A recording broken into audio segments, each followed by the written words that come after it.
Here is Lorraine Valenti's updated testimony. Thank you again for giving the second part of your testimony, Lorraine. I really appreciate it. Thank you. I mean, I really appreciate your taking the time. And I wanted to say before, and this is not to you, but this is to the powers that be. I do not consent.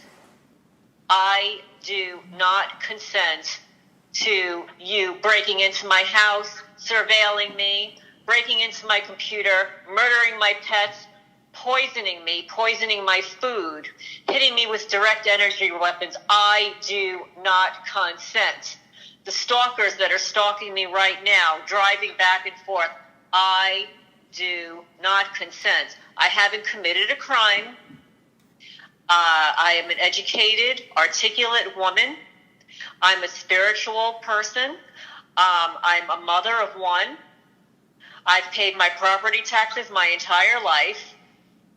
And for the people that have concocted a slander campaign against me in this new community, in my former community, with the Manalapan Police Department and any other police department or law enforcement agency, firefighters, emergency workers, Tina Booth from the Manalapan, Monmouth PESS, I do not consent. One, I don't do drugs. I don't experiment drugs. I don't take aspirins. I don't eat meat. I don't drink soda. I eat organic food. And the reason I'm saying this is because prior to all of this, I was an extremely healthy, vibrant woman. I probably looked at one point 25 years younger than my chronological age, which is 61. And in providing this testimony, I would like to thank all of the people that are listening, because these testimonies are very long. They can be, 1, 2, and sometimes even 3 hours. And I really appreciate the comments, people contacting me. I've met some nice people. And I think that people are listening to me for a couple of reasons. Is I have a 501c3 nonprofit, Cat Rescue. And at first I was remiss in providing that information. I wanted to protect not only my cats, my rescue that I've worked very hard for. I also, I'm a psychologist. I did not want to come forward with some of this information to tarnish, what I've achieved in my life. However, the powers that be have taken it upon them to discredit everything that I have accomplished, and I am not going to sit back and stay quiet about it. I think that people are listening also because of my pets. There are a lot of people out there that are having unusual symptoms in some of their animals. They don't know whether or not they're targeted, or criminally harassed. They're not sure. And a lot of this happens a little at a time, where your life starts to take on a surreal quality. And you just kind of go about it looking at it like, okay, well, this is happening. Okay, that's happening. Okay, well, my pet's developed this weird thing. Okay, well, I'll just have to pay the $1,000. And then something else happens, and something else happens. And then, you find your house has been broken into. Things have been moved around. Things have been stolen. And it continues, and it accelerates. And the trauma is incredible. So, to give a little synopsis, I firmly believe that the women, the sadistic, narcissistic, personality disordered women that placed me in this program are working in the nonprofit animal sector. One woman, two of the women are in New Jersey. One is in Maryland.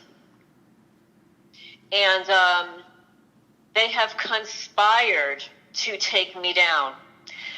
In New Jersey, they started to steal my animals, my pets, the ones that I've rescued, the ones who I've nursed back to health from one of them was her leg was skinned to the bone. I couldn't imagine how it happened. I was caring for a feral cat colony at the Pine Brook Care Center in Manalapan, New Jersey, on their acreage that was a watershed, couldn't build on it. And this little kitty showed up with her leg skinned to the bone.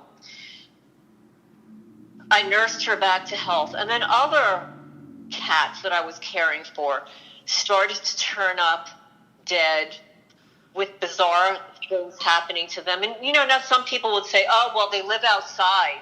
Oh, it was an animal. Oh, it's this. Well, no. If anybody knew the location of where these pets were and that they all had houses, somebody was going in there on a regular basis. And I have some photos posted on there to show that there was some satanic ritual abuse to a little black cat there. They actually stuck a stick in her eye and left her there. And I photographed it because that's what I do. Like, I'm really big on forensics. I'm one of these people. I photograph everything and enlarge the photos because I want to see the details.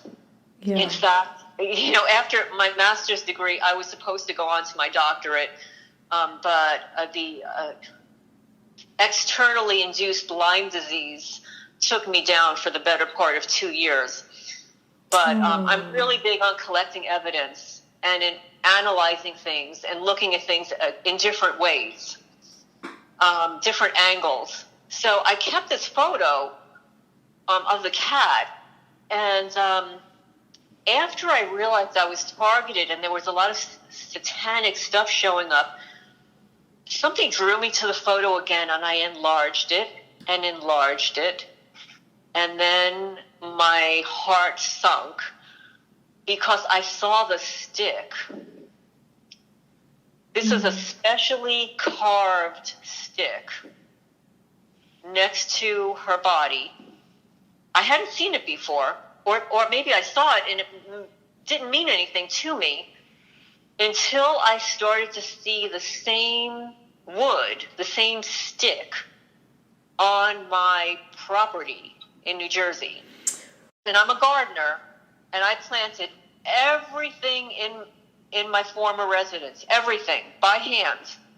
And there was no such plant, tree, shrub that had this kind of wood on my property. So it was brought not only to the cat colony to use specifically on my little black cat, and I have to, reinforce it was a black cat, and it was her left eye.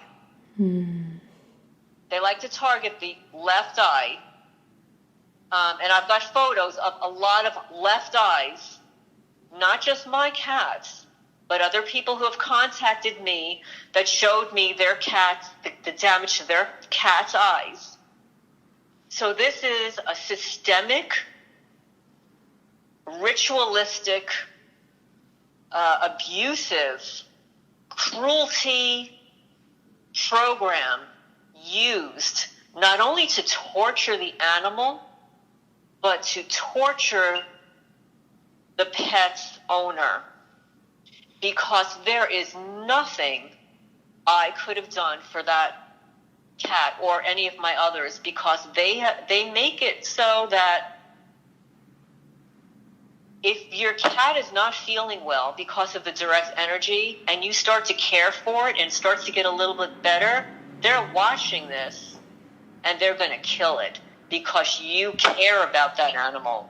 And I could give report after report on how this was done to most of my cats. One of the pictures that was the in the 3 years that I've been researching gang stalking and targeting, the most emotionally devastating picture I've seen in this research was the picture of your orange cat. I think it was left dead on the road with its eyeball out of its socket. Peaches, yes. Christmas Day, peaches.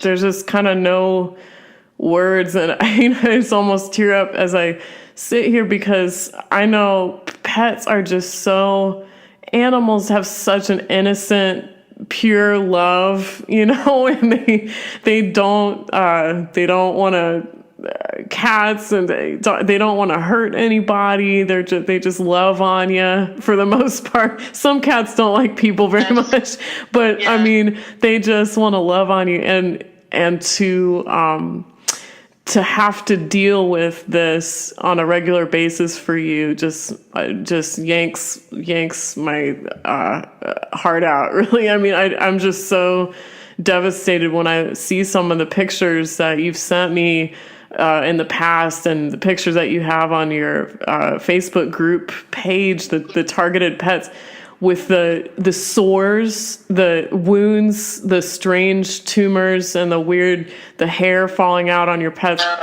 It devastating. I mean, and you're very right in saying that there is a satanic, occult, ritual abuse element. I even saw a police manual on occult crime, how to spot occult crime, and strange abuse of animals is one of the elements that a police officer would know that it's a satanic situation, an occult crime.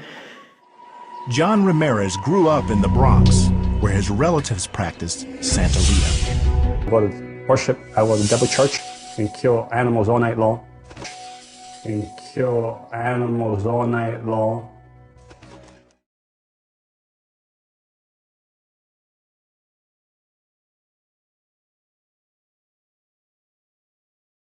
Yes. And yes. That manual. Oh, go ahead. No, because this is something that either the powers that be were preventing me from remembering, or I just didn't remember on your last testimony that I provided. There's a national cat group. I'm not going to say their name, but anybody who knows anything about cat groups that are national may know who I'm referring to. But this national cat group, I think it was back in 2015, 16, put out a plea that they needed to relocate a bunch of cats that they trapped and TNR, they trap, neuter, return them, but typical of them that they never received permission to return the cats, so they were stuck with all of these cats. And I ended up taking 8 of them into my cat colony. And then it was after that things got progressively worse. This national multi-million-dollar nonprofit refused to donate money to. I had to license these cats with the township. They refused to pay for it. I mean, I was a little nonprofit, and they refused to do all of those things. So it's very expensive caring for cats' food, veterinary licensing them and stuff. But I just kind of figured, okay, no big deal. But then, I guess about a year later, a couple of their employees friended me on Facebook. And I thought, oh, okay, they're nice people. I mean, the employees are wonderful.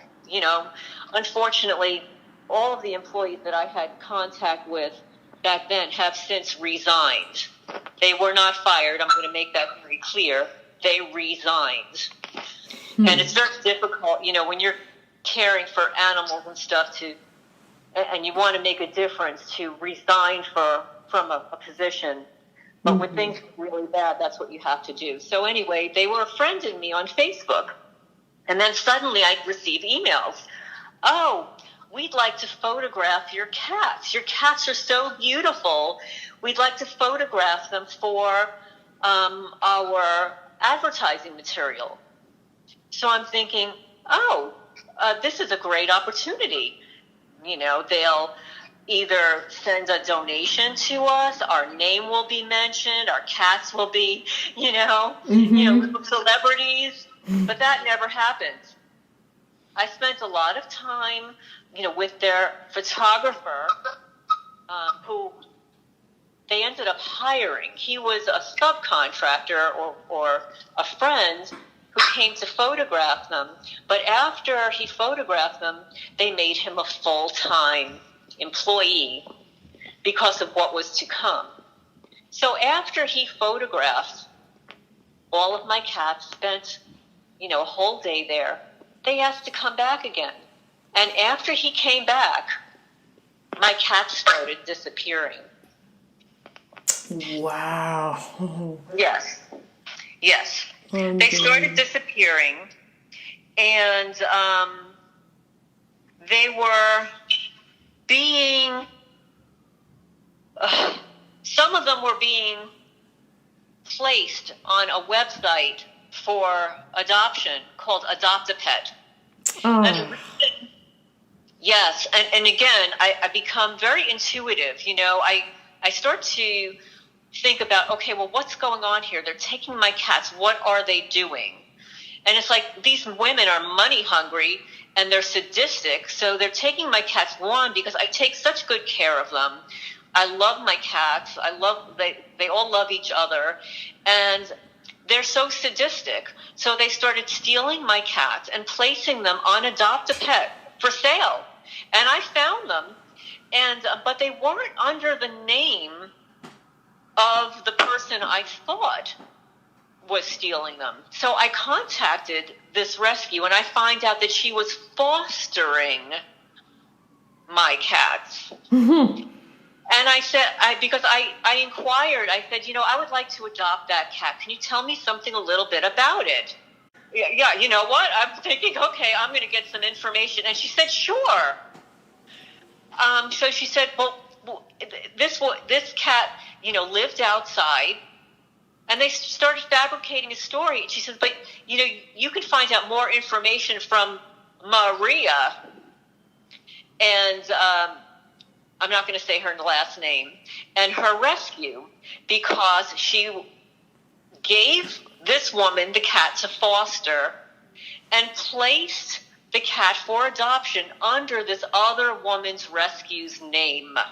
That's bizarre. Yes.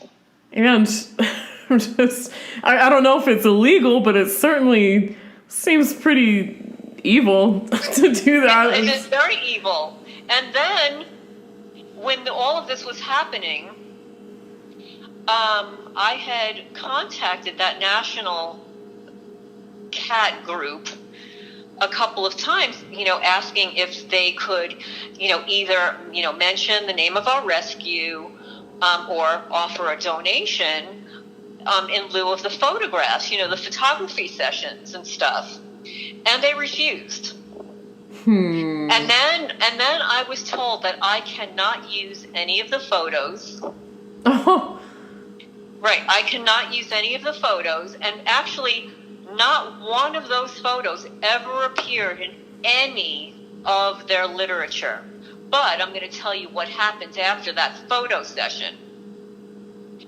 They used those photos and they targeted every cat they photographed is dead. That is horrific. Absolutely horrific. Every cat they photographed is dead.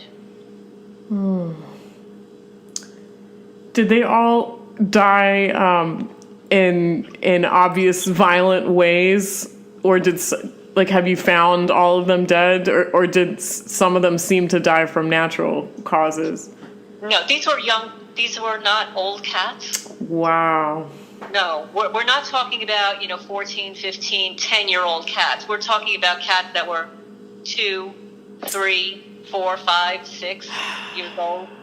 That is not normal at all. Not likely. And then after that, as part of my targeting, they found out that my house was going on the market because I had planned to move even before all of this happened.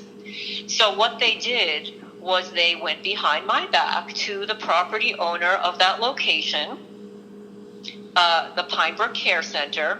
They went to the director, who I had a good relationship with. I'm sure spread whatever slander campaign they did, and had me evicted. Now, eviction for an entire cat colony that I had been caring for 16 years, right? And the reason there were so many cats is because these women were using it as a dumping ground. So just as I would either adopt myself, spay and neuter the last cat, they would start dumping more cats there. It was an unending thing. But they had me evicted. They hired a lawyer, not the Pinebrook Care Center. These women hired an attorney, paid for this female attorney to send me threatening letters. And while my house is trying to be sold, I have to now make a decision. What am I going to do? And of course, I'm not going to leave my cats there. So I trapped them all of them. Wow. Along with the help of 2 other people and the local animal control officer. And I brought every one of those cats into my house. Oh, you're an angel for doing that. Because you knew they were at risk if they were left there. Because, like you said, if you see this animals with their legs like skin to the bone, that's not just. I mean, if it was just that, it might be some kind of animal attack or something. But if these cats are consistently being targeted, I mean, that's what they're doing to them for occult crimes or something. That's you're an angel for wanting to take them into your house like that, because that's it's no easy task. Who loves their animals and stuff. I have a daughter. Like, people have said to me, well, you're targeted. Why do you even have pets? And I look at them like, I'm a mother too. You want me to give up my daughter? Right. So what's wrong with these people? These are everybody that has a pet, a dog, a cat, a bird, whatever pet. They love those animals dearly and, would almost risk your life for your animals. There was no way I would leave my cats there, but it was heartbreaking for me because I needed to sell my house. I was, at a financial bind. I was paying back student loans and now I had to trap all these cats. And while I was doing that, they were breaking into my house. They were vandalizing everything. Everything. They vandalized. I had a beautiful house. I had a 5-bedroom house in New Jersey. I worked my butt off after my divorce to keep the house. I maintained it. I renovated the bathrooms. I had new floors. I had new, and this is all in preparation for selling it. After you're living somewhere a long time, you have to spruce it up. So I bought new blinds. I got new carpet, new floors, new shrubs. They destroyed everything. And and then we'll move. And this is just the backdrop for people who either didn't listen to the other testimonies, don't remember, because I have a lot more fasting forward to what's happening to me now. But that's just the backdrop, and those are some of the details about the photo session and the murder of my pets, my cats. as a result of that. And I'm going to back up just a little bit because I received a phone call, and I just had to look it up. It was September 2016 from this national cat agency. It was at 7 p.m. on a Friday night. So I answer the phone, and I'm thinking, okay, well, who's this? 7 p.m. Friday night. And she's got this like kind of Swedish kind of voice, and she was responding to the letter I wrote about either receiving a donation or a mention for the cat's, photographs being published.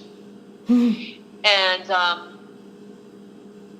she was not interested in any kind of reciprocal relationship.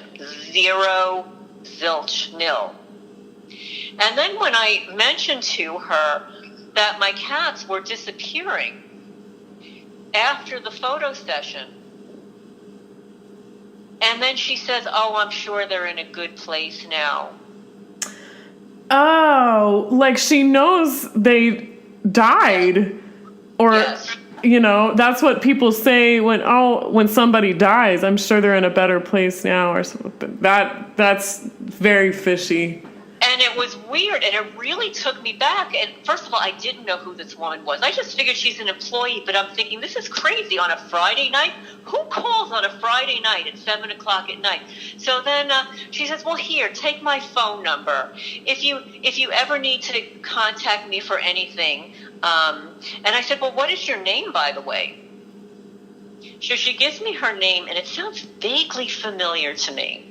So I take it down, and she says, oh, I'm not even going to say it because it'll just give it away. And I said, okay. So I hang up the phone, and it's like, that name is so familiar, but it's not anywhere on their website. So I Google it, it's like, holy crap. I know exactly who that, I'm not going to say it. I know exactly who that person is. Exactly who it is.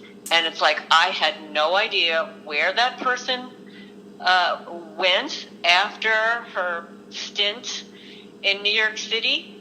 And I was horrified to know that she was working where she was. And then I just spoke with her.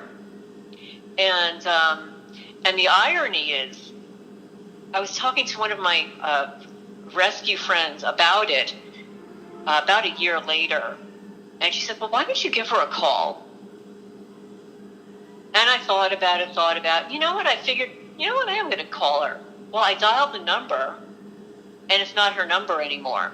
So either she changed the number after that, or somebody was in my phone and changed the number, which is, always a possibility, because I've had things removed from my phone, my computer, photo albums moved.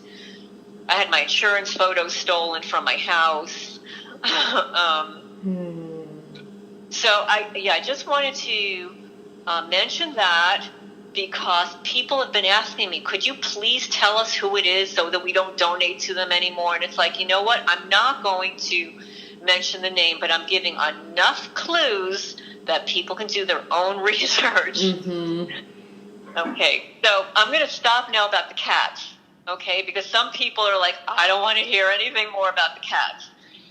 Because there's some other really serious stuff going on here. Mm-hmm. Okay, so back in New Jersey, fast forward to November of 2018, my house had been broken into physically, with evidence on the barrels, on the doors, physical photograph evidence.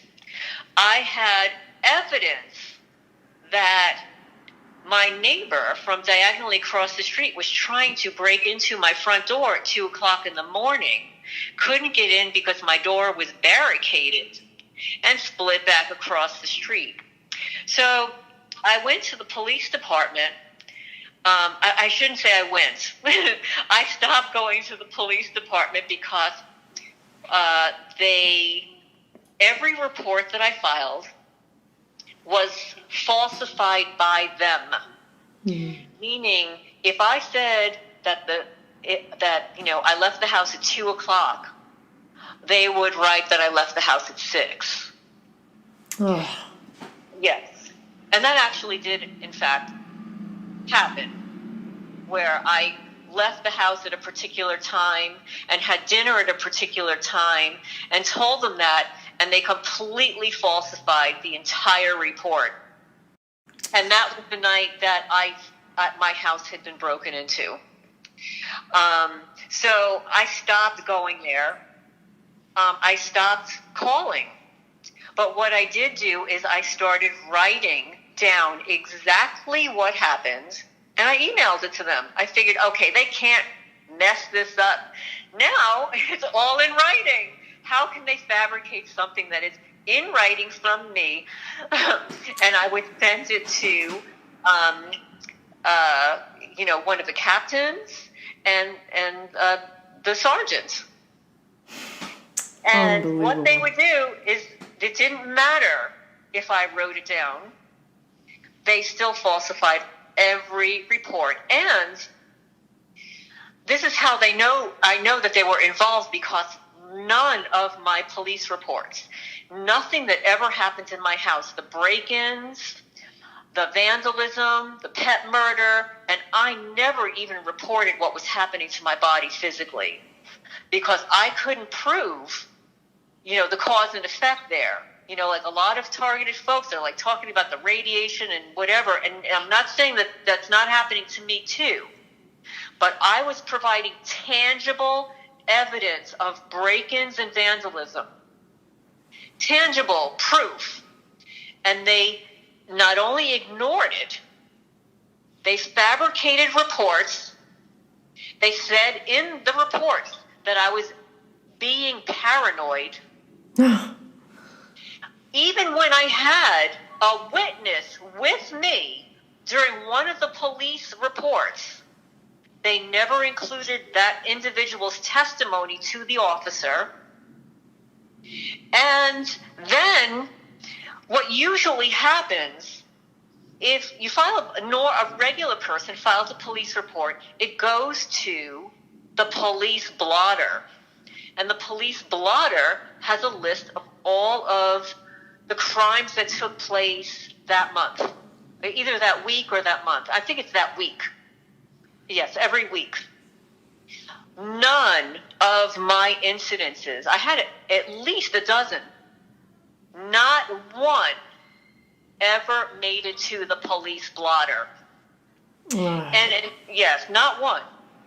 And unless it's on the police blotter, the local newspaper will not report it.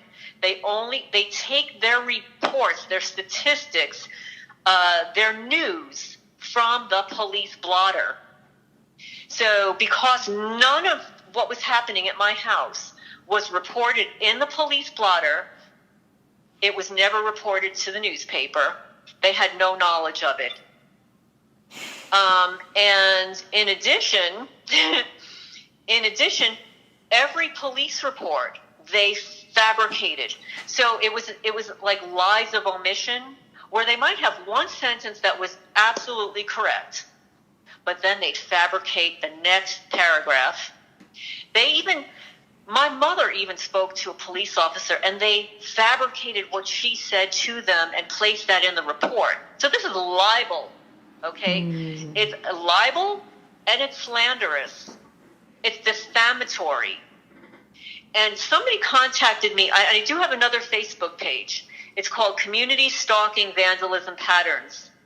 Actually, I recently changed the name to Community Stalking Target Mobbing Patterns. But Facebook changed it, but didn't change the URL. So the URL remains the same, Community Stalking Vandalism Patterns. So on there, I have several albums set up. and some of them are old, but you can go into the albums, keep scrolling down, and you will see the photos of my house break-ins.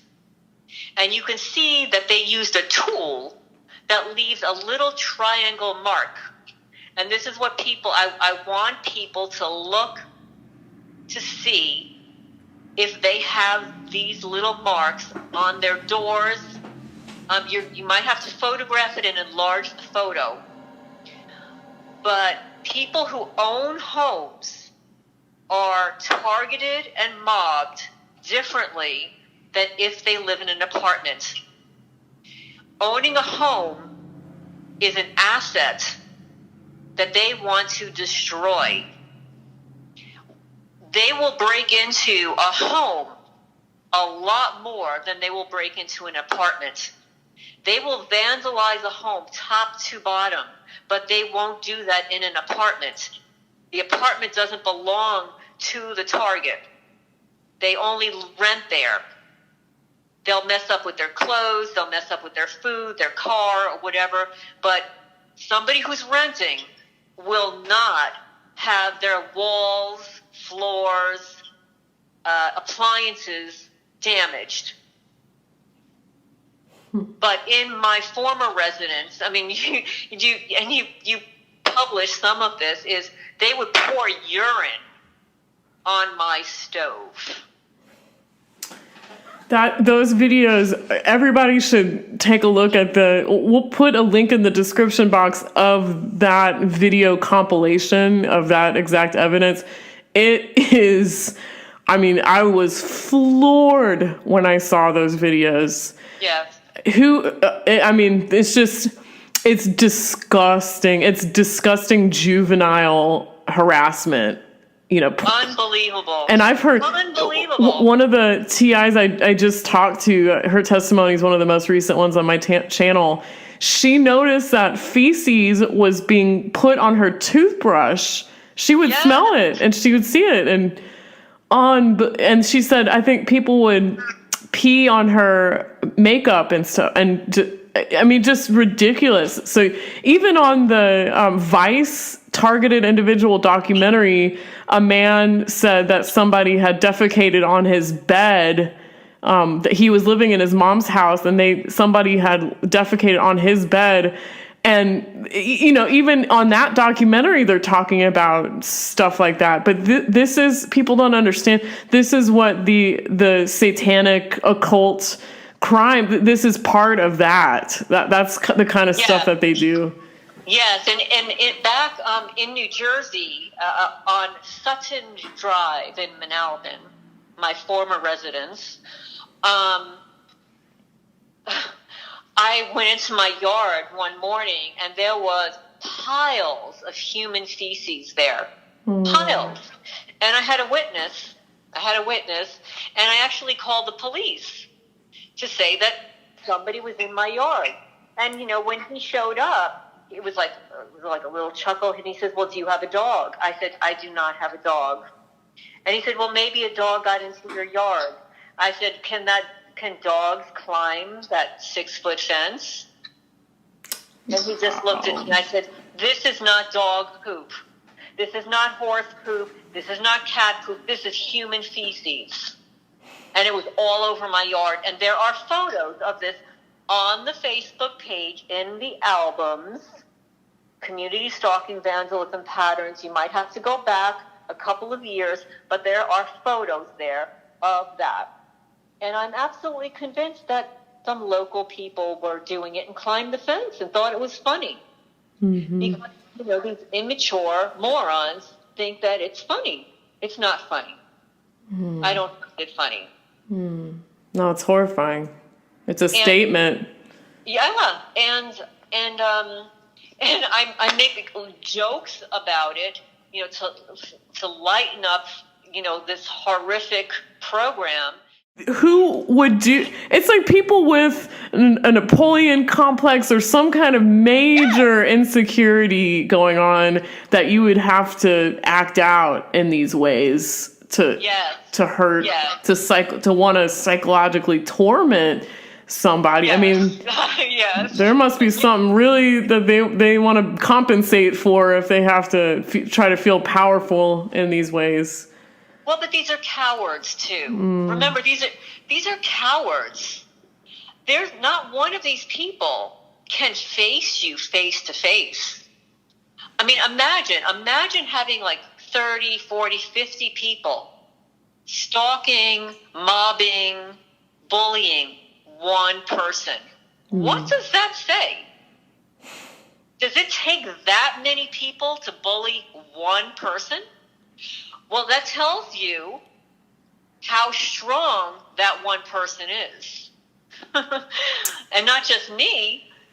You know, think about this. The people that you've interviewed, we are strong because in order to deal with this stuff on a day-to-day basis, it's mind-boggling. There are times when I feel defeated. You know, like I'm not a depressed person or anything, but you just get sad. Yeah. And it's like a horrible sadness. And it got to the point with my cat, so I don't dwell on it, is I have this new rule, and this sounds horrible because somebody like me, I would bawl my eyes out for hours and days and be depressed. But it'll tear me apart. So I give myself 3 minutes. That's it. Like, I will 3 minutes, and you know, and then I have to detach from it. It's horrible. I have to detach from it because it'll consume me. Yeah. So I want to get back to New Jersey and the selling of my house and what happened in November. So I filed all these police reports, right? Mm-hmm. So I get a phone call one morning from the sergeant at the Manalapan Police Department. He's pretending to be my friend. And, I'm a little stressed out and stuff. I'm trying to sell my house. And he says, I've got, I could send a police officer over with your property damage report. And I said, well, I've never received one of those before from your department. And he says, oh, I'm sure you have. I said, no, I've not. And he says, well, I'll send somebody over. So this was in the morning. Hours go by. And I'm like, should I go out? Should I run an errand? So I go out, running errands. And finally, at like 2 o'clock in the afternoon, police officer shows up with a woman, but she's not a police officer. And my mind isn't there yet, I've never seen this police officer before, never seen the woman.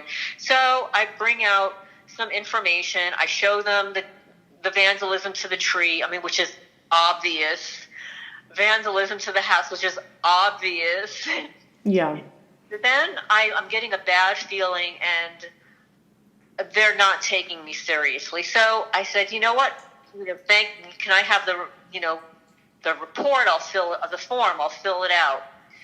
So they're holding on to it and not giving it to me. I get to my front door, and they follow me to the front door, and they still didn't give me the form. So this woman, Tina Booth, from the Monmouth PESS, this is a psychological evaluation. I forget what it exactly stands for. I can give it to you later because I have written them a letter. And I've written everybody letters, including the Department of, what do you call it? Not the Department of Consumer Affairs, the Attorney General's Office of the State of New Jersey. But I'm fasting forward to this point. So Tina Booth holds on to my door handle, not the police officer, and I close the door tightly, and she pulls it open. I pull it shut again. And she pulls it open and breaks into my house. Oh, gosh. She's not wearing a badge. She has no form of identification. I did ask her for it beforehand. Good. I had no idea who she was. but there was a vehicle outside where somebody else was sitting in there. And fortunately, my surveillance cameras picked it all up outside. And then my cameras inside were wiped clean. Mm-hmm. However, while all this was going on, they're telling me that she's telling me that she has evaluated me as needing a mental health screening. And I said, well, by what criteria did you utilize to make that determination? And of that criteria, what items on that list did I meet? Good for you. So, I mean, and she says, I can't discuss that with you. I said, excuse me? I said, well, you have to leave my house. She said, I'm not leaving. And the police officer's just standing there waiting for all this to go down. But unbeknownst to me, while this is happening inside of my house, there is another police car in front of my house and an EMS truck. Horrifying. Horrifying. Yeah. So, but while this is happening, so I call my mother on the phone because I want her to hear what's going on. So I have her on my landline, and then I call up another alleged targeted woman in Connecticut who I did a favor for in recording something for her. So I get her on the phone, and she's like yelling at them. I have her on speakerphone. She's yelling at them to get out of the house. And she says to them out loud, I'm recording this. And she's yelling all kinds of things to them to get out of the house, what you're doing is illegal, et cetera, et cetera, et cetera. And the officer says to me, he says, well, you actually do have to come with us. And I said, well, I don't think so. And he says, you can either go voluntarily or involuntarily. Now, I know what that means. And I said I'm saying to myself in my head, everything, the thoughts are going so quickly. If I go involuntarily, he will handcuff me. And I'm thinking, there is no way in hell that he's going to handcuff me in my house for not doing anything. There was no warrant. There was nothing. And I'm thinking, like, why do I have to go he wants to take me to Central State Hospital for a screening. Okay. So anyway, I'm getting ready, right? I'm trying to feed my cat, and they pick up my handbag. And I said, could you put my handbag down, please? And then another officer is in there, and he's trying to open up my back slider door. I said, could you not open up my door? So I go upstairs to close the windows. The officer follows me. I go into the bathroom to take a pee, and he stands by the door. Oh, gosh. This is in my house. No warrant, no nothing. Because I filed, quote unquote, too many police reports. This is horrific. This is like mafia style. You can imagine the police department as like a mafia. Like they're retaliating against you for doing this stuff, for calling them out. Unreal. Yes, exactly. But they have an agenda. They already had an agenda. It was already set up. They had already targeted me. This had been going on for years. So, I'm in the, I'm in the EMS truck, and the guy, I guess the EMS worker, is asking me some questions. So, one of the things that Tina Booth said to me outside was, how many hours of sleep do you get? God. And I said, well, actually, last night I didn't get a lot of sleep. This is before I realized what was going on, because my cat was, and this is the cat that they killed. And they know this, obviously, because they used direct energy on him the night before. And I watched them hitting him and him trying to get up and walk, and they kept hitting him down. And it was devastating. And I sat by his side all night long until he took his last breath that morning. So I was exhausted, Now, these knew what was going on. And then they did this to me the next day. Talk about trauma-based, right?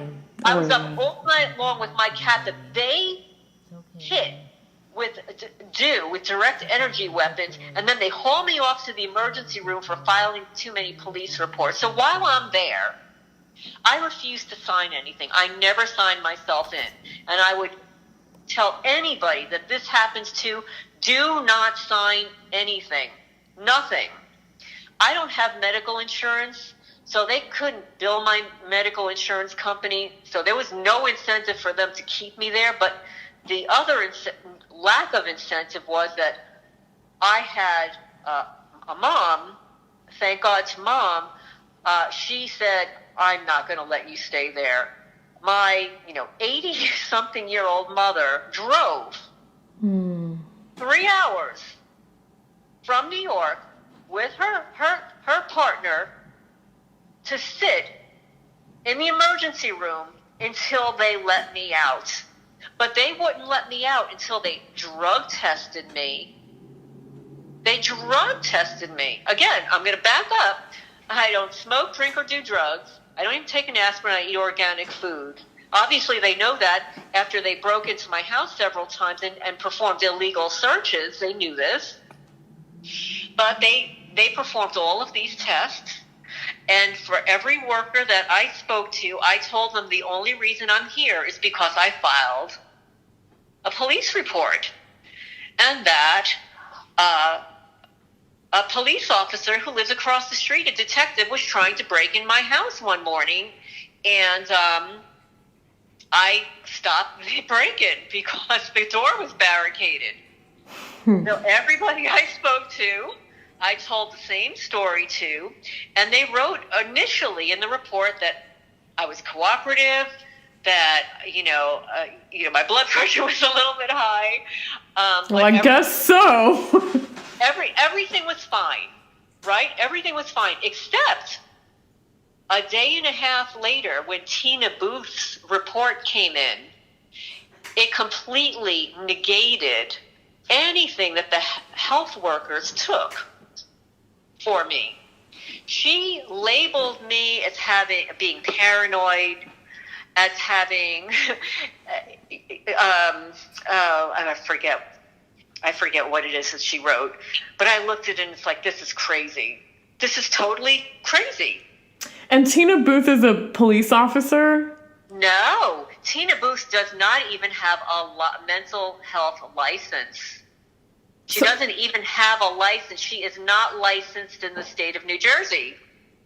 So, who remind me of her position again? She was the mental health worker that showed up at my front door with the police officer. Okay. Oh yeah. And that kind of forced her way into your house.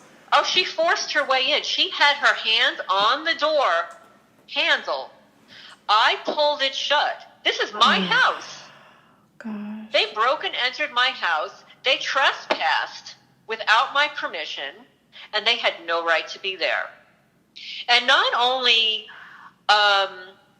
did they call the ambulance, the Manalapan Police Department, not only did they call Tina Booth, not only did they order the tests, but they billed me for it.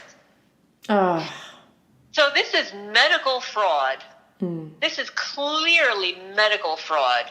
I don't have medical insurance, so they couldn't bill an insurance company. But I have incurred, because of what they ordered, more than $3,000 in medical bills that I will not be paying. I've written to Central State Hospital.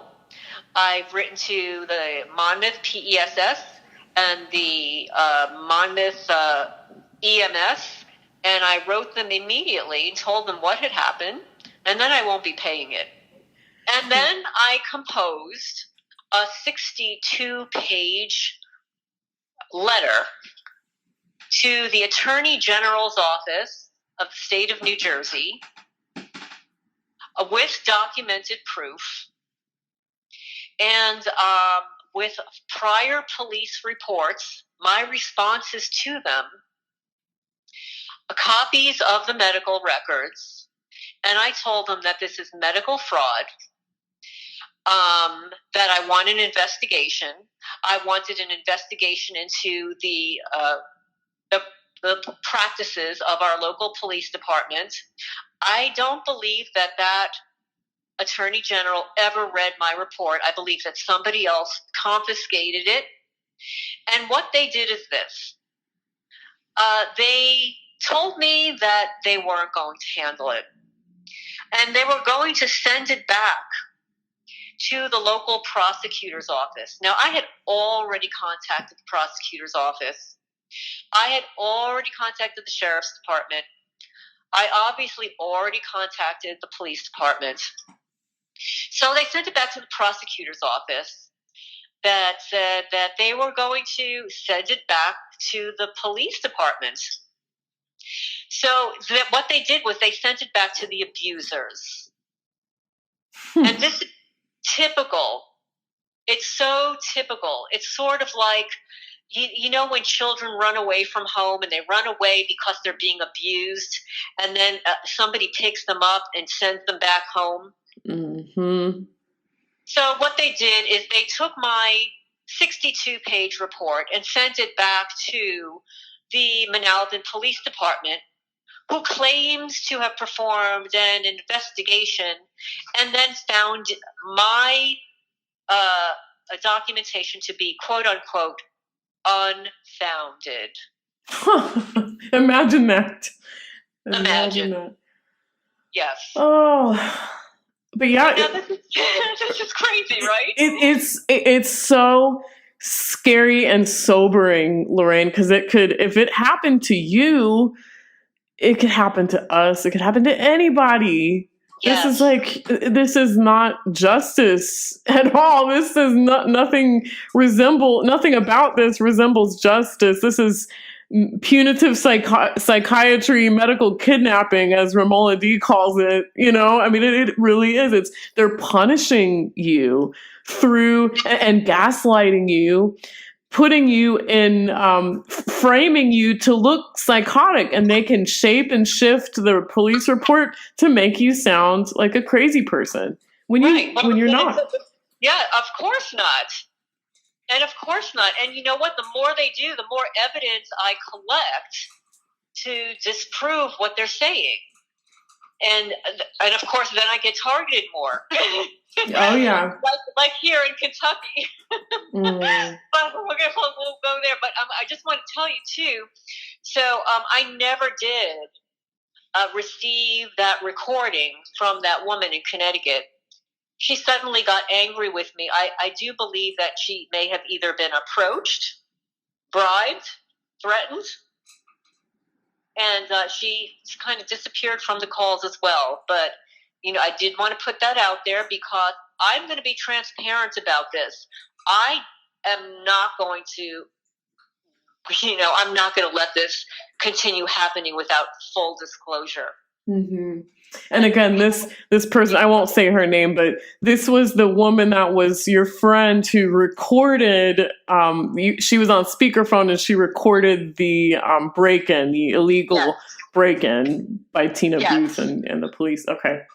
Yes. And this woman was going to send you that recording, but now that never happened and she's disappeared now. Well, what happened was I told her, I said, she was very new to these digital recorders. She really didn't know how it works so well. And I said, well, how about you tell me the make and model and I will look it up and walk you through, because I have digital recorders. I've used them for my business and, I know how they work and what to do. I said, I will walk you through it.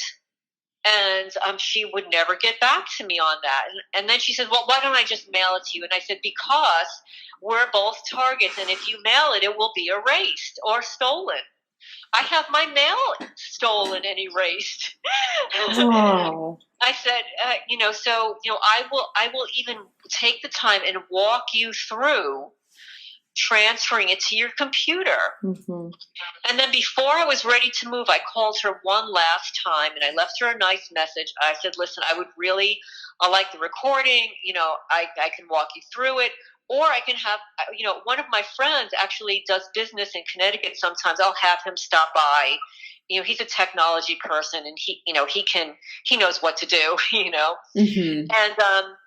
And so I left the voice message for her, and then she leaves one for me, and it was irate, nasty. Oh. Don't ever call me again. Yes, all this nasty. Yes. Oh. Yep. That's awful. Yes. And it happens so often in the TI community. It seems, people are, you just can't really tell who is honestly targeted and who isn't. But even if that woman was actually targeted, there are frequencies that they can use on people that trigger certain emotions, like rage emotions, depression, suicide thoughts, and it may be that this was triggered in this woman to be against you out of the blue. Yes, I mean, it could have been. It certainly could have been at that moment. It certainly could have been for maybe a few days, but it wouldn't have been for months and forever. Right. And then, of course, she disappeared from the calls as well. Like, nobody hears from her anymore. Yeah. So, but not to belabor that, I mean, of course, I'm trying to sell my house, and I find out that some of the local realtors are blacklisting my house. So I went through 3 realtors, 3 separate contracts, and the last one finally did sell my house. So, I sold it in April. I moved the end of May. And for the people out there, I rented an RV, and I brought with me 26 rescue cats in that RV. But I will tell you that the movers were horrendous, and they were part of the targeting. The local mover that I had was horrible. I will be filing a complaint with them. They ruined everything I own. Gosh. When I say everything, if I showed you photos, they were supposed to pack my entire house, put it in one truck with my car, and move it from New Jersey to Kentucky. They left at 10 o'clock that night and left half of my stuff in the house, including my car. They said, well, we'll have to come back tomorrow. Well, tomorrow comes, and they don't show up until 3 o'clock in the afternoon.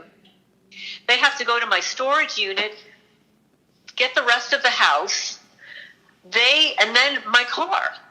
So they had to transport my car separately. I actually had, from New Jersey, instead of 1 move, 4, and then 4 to Kentucky. And what they did was they took everything I owned to a warehouse in Kentucky and ransacked everything I owned. They opened boxes. They moved things from one box to another. Jewelry. My passport disappeared. They broke antique picture frames. I have an antique mirror that I've had for, 30 years. Cracked. I mean, it was like a $1,200 frames, vintage, beveled mirror. Cracked. My daughter's artwork. Things that I've collected through the years that were in mint condition, that I packaged well. They opened things that I packed and unpacked them, switched things around so bad that I can't find anything. I know that I pack like my kitchen things. Like, let's say you have a pot and a pot cover, and you wrap it and you put it all in one box. I'll open the box and the pot's there, but the cover's gone. And this is with everything. Everything. This is just like, one of the most common elements of gang stalking. Like one of the most common protocols of the gang stalking program is people reporting, many different TIs reporting break-ins, but it's not anything significant or expensive that gets stolen. It's things get switched around almost to drive the person crazy and to gaslight the person. That's like one of the most common things that TIs report. And so it doesn't surprise me at all to hear that there's just this stupid kind of mischief where they're just moving things into different boxes or breaking things, and there's plausible deniability. Oh, you know, sorry about that, right? Like, what? Well, it's even worse than that because, you know, I mean, you're a young woman, but when you get to my age, you've collected a lot of stuff. You have a lot of memories. Like, I've got a daughter. She created things as a child, and my father has subsequently passed, and he had artwork he left behind, and they've damaged everything.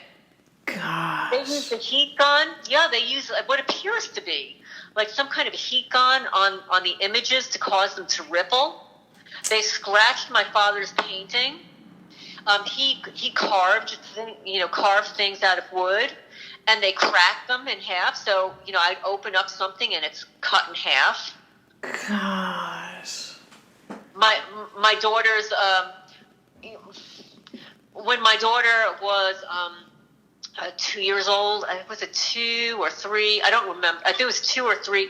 I had like this huge birthday party for her, and I hired the Cookie Monster to come, and we videotaped it and everything, and then my ex-husband, you know, replicated it, and we gave it out to all the guests, and it was a CD in a little jacket with a little picture, and you know, I drew it, and then we replicated it. It was really cute, a keepsake.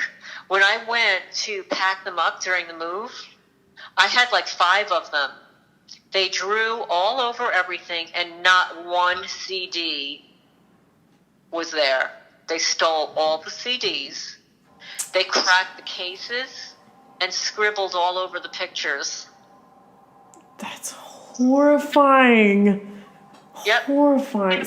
So just like you said in your first recorded testimony that we did, you'd have vandalism, but extremely bizarre vandalism and targeting in your house where your books would be peed on, right? And scribbled on. And so it's just like the same kind of targeting that you saw in New Jersey that's starting to happen even as you move, as you're in transit to Kentucky. Just the same kinds of just horrific kinds of things that are close to you and sentimental to you.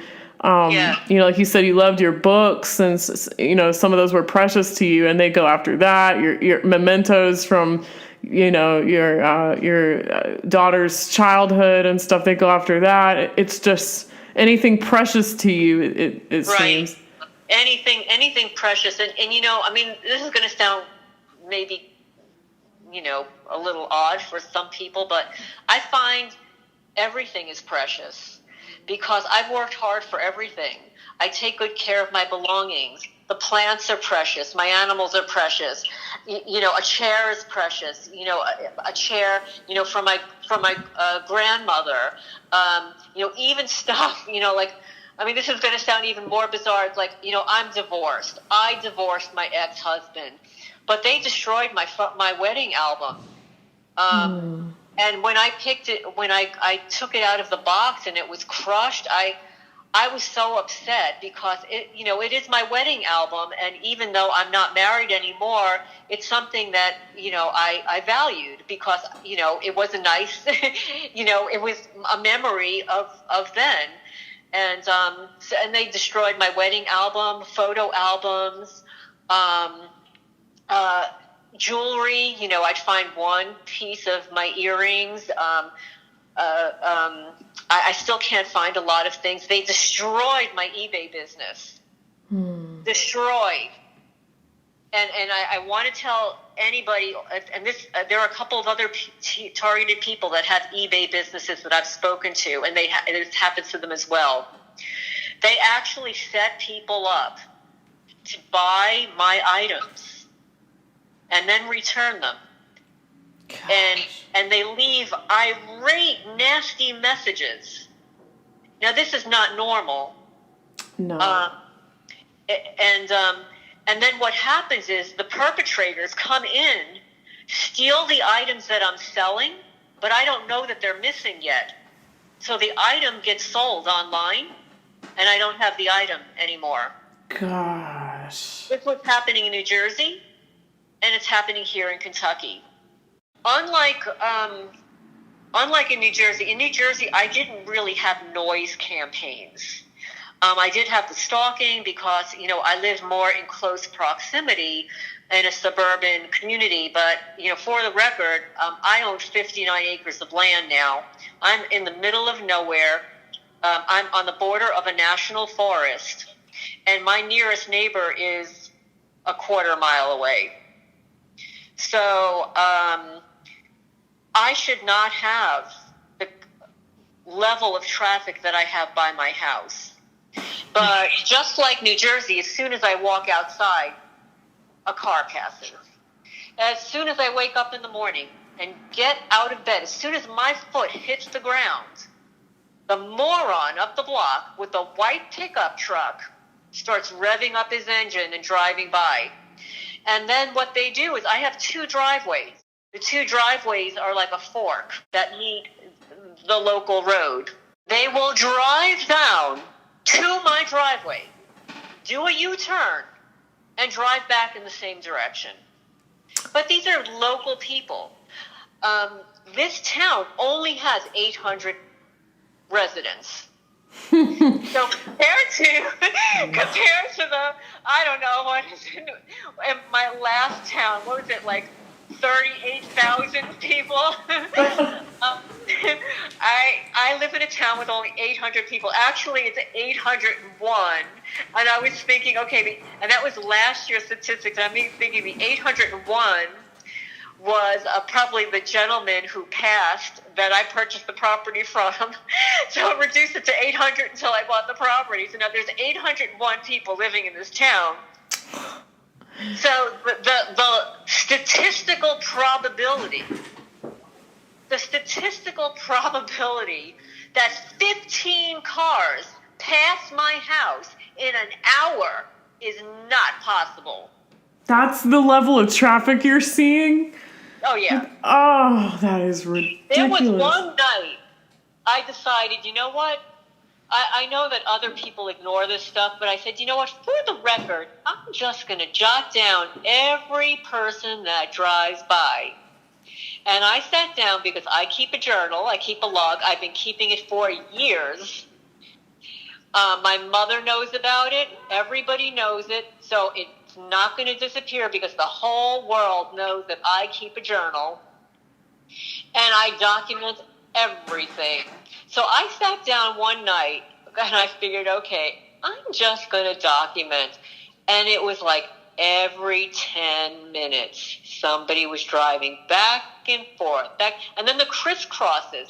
And I've even caught on video that I presented to the local sheriff's departments, and this is getting really good, the stalkers, the mobbers, the morons, driving down my block,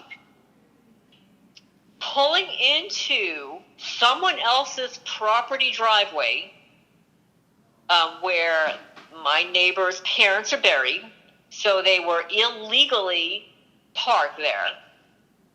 And they turned their brights on to face my house. This is recorded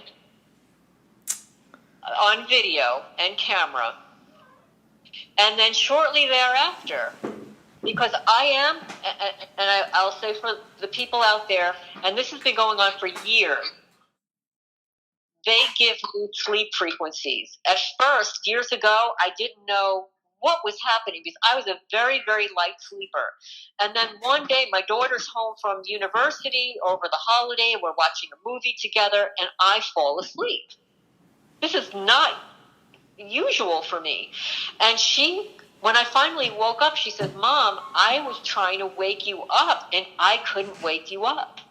No kidding. No, I kid you not. So I'm like enjoying a movie with my daughter, and I go from being completely awake to completely asleep, and she can't wake me up.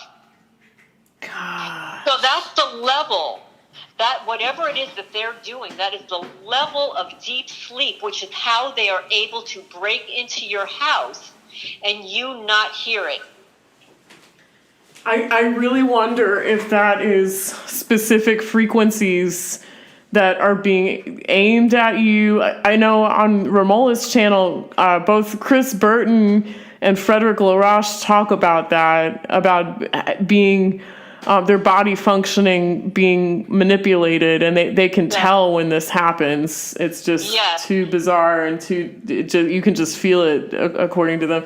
And many other TIs report this too. And I have no idea how this could be happening or what kind of weapons are in existence right now. But that is absolutely bizarre. And it could account for why you're getting assaulted and attacked and tortured in your sleep.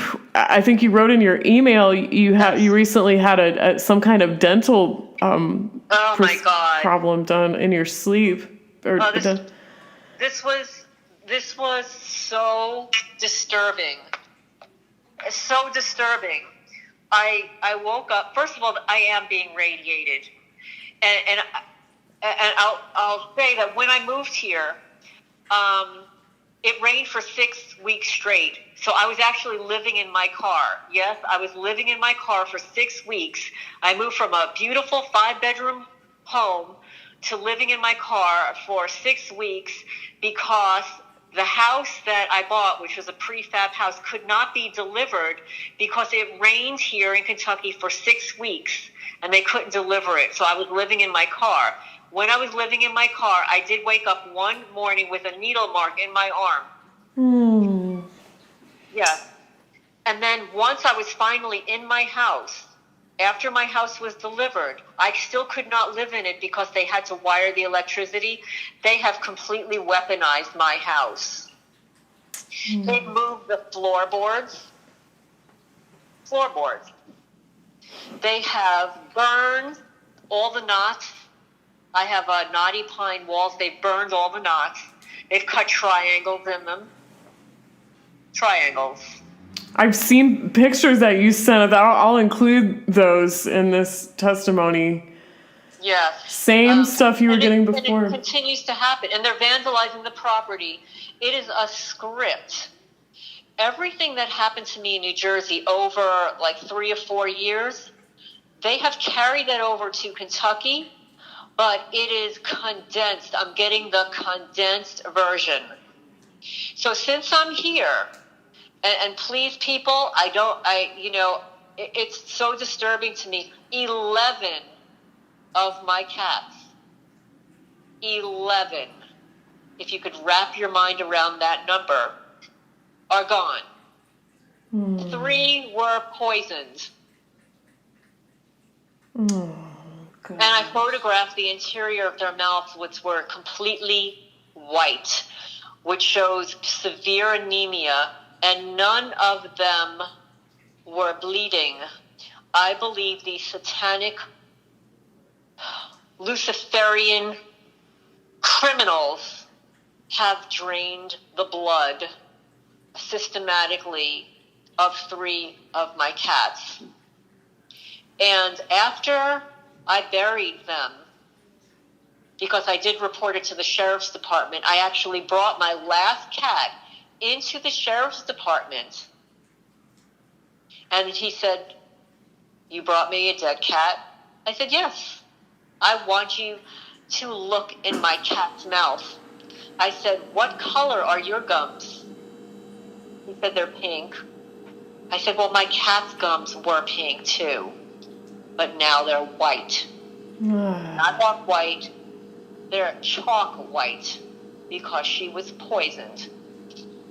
And after I buried her, because I filed a report, guess what they did? They came onto the property and dug her up and stole her body. Gosh. So it just never ends. You have no idea.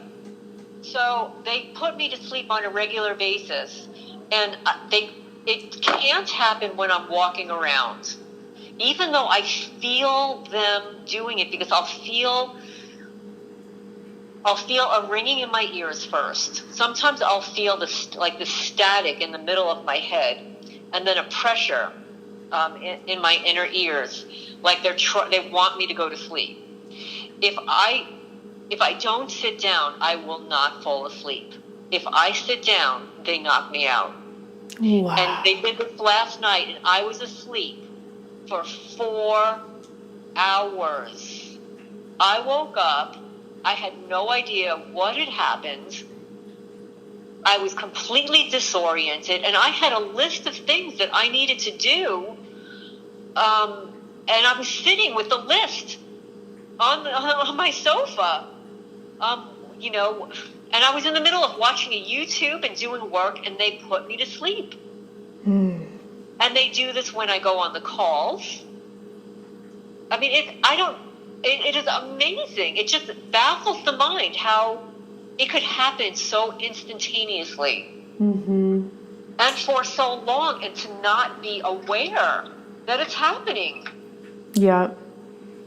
There are all we have no idea what kind of human functioning manipulating frequency weapons that they have. This is something I've heard time and time again from many TIs, that their neural functioning or body functioning is hijacked, manipulated, and of course it just, I know saying frequency weapons, microwave weapons, it sounds kooky and conspiratorial, but my goodness, I mean, there are patents for these kind of neural and bodily function manipulating weapons. There are patents for these things. They certainly exist, but how horrifying it must be to not know when this is going to be triggered in you. Yes. And that's why they want you to be alone. This is why they target people, like me, that live in the middle of the nowhere, that are single, live alone, and they do it with men who are single and live alone. They do it, sometimes in marriages. They try to break up marriages and stuff like that. But the majority of the people are single women living alone. Yeah. It's like it's an assault on women. But getting back to your question about the tooth thing. Back in New Jersey, they targeted 2 of my teeth and they cracked them. And the 4, to back up a little bit, there is everybody in my family has beautiful teeth. Even my father, when he died, my mother, we all have, it's like a genetic thing. We all have nice teeth. We had the little cavities when we were kids and nothing else. My teeth are white, strong, clean. I don't smoke, drink, or do drugs. I don't, drink soda. I brush my teeth, go to the dentist, for cleanings. I had 2 teeth that cracked. They intentionally cracked them. And the last tooth that cracked, that I got a crown, when I got home, they broke into my house and they implanted underneath my tooth and caused it to vibrate. I can't tell you, the pain was excruciating. I have never felt, except for like giving childbirth, I would scream out at night. Scream. Oh. The pain was so excruciating. And there are a couple of photos on the community stalking vandalism patterns where they vibrated and it causes a bubble to form at the base of the tooth and the gum. Gosh. And when they vibrated, that happens. But the whole time that I was living in my car, those 6 weeks, I had 0 symptoms. My hair started growing back. All of my energy was there, and it was a regular schedule. I was waking up at 6:30 o'clock in the morning, going to sleep at 11 o'clock at night. This is in my car. I had no vandalism inside my car. But the third day, and I should have mentioned this, the third day that I was there, somebody opened up my pod. You know, for anybody who doesn't know what a pod is this big square metal portable building for storage.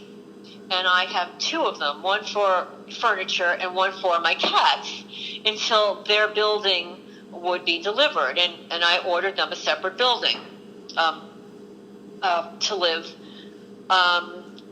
which is being broken into all the time now too. But somebody on day 3 came onto the property and opened up both pods. Now the pod that the cats were in was slightly ajar, and I had screens placed underneath it. Somebody stole 4 cats. I never saw them again. And the 4 cats, Oreo, Butterbean, Stripe, and Heart, were cats that I brought into my cat colony from the National Cat Group. Stolen right out of the pod. So imagine rescuing all these cats from being evicted at the care center, bringing them into my house. Now, you have to understand that these were cats that lived outside. I had to socialize them. Some cats socialize quickly. Some cats socialize only to, like, using the litter box, and there were some that I could not touch. And some would just socialize to the surroundings and the other cats, and that's it. So the time and effort to relocate them from the colony to my house, then to Kentucky, it's profound. I don't know too many people that would relocate all of their cats. They just don't. They don't. It's too expensive, time consuming. It's hard. It's hard work. But you were living in your car, and you paid especially for a shelter so your cats could have a place to stay, right? That's right. I paid from the proceeds of my house $16,000 for an insulated building for my rescue cats. Oh my gosh, that's like nearly heroic. Thank you. I appreciate it, but you know what? They deserve it. You know, and it's something I want to do. And whenever I start a business, I'm a professional person. I want to do all the right things. I want it to look good. I want it to be nice. So I have a nonprofit rescue. My goal was always to have like a nice separate building for them. Allow some cats to be indoor, outdoor. You know, some cats do like to roam around, but then then some, they want to go in and be a house cat. So I bought this building. I bought linoleum. I had it installed. I purchased ceiling fans. I put electricity in there. I had the building insulated. I bought rugs. I bought new cat trees. And here in Kentucky, they break into the cat building. They slice the cat trees.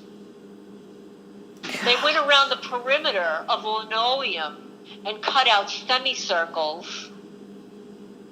They drilled holes in the OSB board. Now, do you have any idea? This is hard particle board. They drilled holes in it. They took a staple gun and stapled the outside of a building, of their door. They stapled it. I was pulling staples out of it. Oh my gosh. Yes. They destroyed all the screens on my house, my brand new house, and on the cat building. Did you notice that I purchased curtains in there, and I bought these magnetic tie backs, so that they would be tied back during the day to let the sun out, let the cats look out the window, and close it up at night. And they unraveled all the tie backs. Oh my gosh.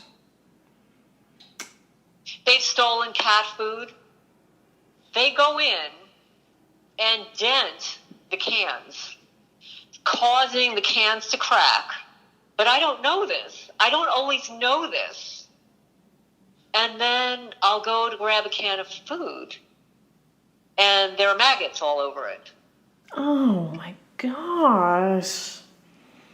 I was just thinking, there's a feral cat colony that's pretty much right next door to me, and they'll come up to my door and I'll feed them sometimes. There's like 15 outdoor cats that live next door, and they just roam around.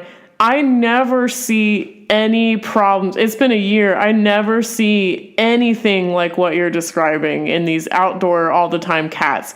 They never have like any sores or any like skinned legs or eyes missing or never. It's just like leaves in their fur sometimes, but like what you're describing is just not normal for cats that live outdoors. It's just not normal, and they want it to seem that way. But for somebody like me, I mean, I've been rescuing cats since I'm 5 years old, but I've been rescuing cats for like the last 30 years. Mm-hmm. And none of this is normal. Yeah. This is not normal. Not. So that they are doing a lot of damage. So they not only break into my house, but they break into the cat's building, my shed, my garage. They are doing the same thing to my driveway here that they did in New Jersey. Now, in New Jersey, I had a new driveway, an asphalt driveway. It cost me another $4,000 to redo the driveway in New Jersey. And they were going onto my driveway with a pick. It appeared to be a pick because I'd suddenly see these holes in the driveway and then cracks. And then they would go over it, what appeared to be like they were sanding it to make it look bad. Well, they're doing the same thing to my driveway here. When I moved here, now granted, the man who lived here before me lived here for 30 years, but his property was not in that, his driveway was not in disrepair. And they're going to this driveway and cracking it, causing it to fall apart.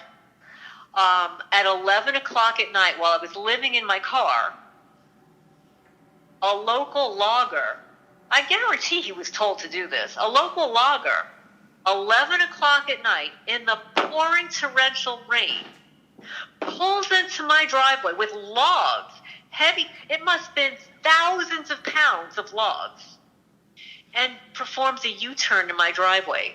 He totally tore up the driveway. Tore it up. And I was in my car, and I had a flashlight, and I go running down there. And of course, my friend's telling me the next day to say, "What are you, crazy? Running down your driveway in the dark? You just moved there. Like, what are you, nuts? Like, do you have a gun?" Yeah. I said, "No." I said, I wasn't going to let him get away with that. So I ran down there. I said, "What are you doing?" He said, "I'm performing a U-turn." I said, "No, you're not. Not in my driveway, you're not." Out in the middle of nowhere? Yes.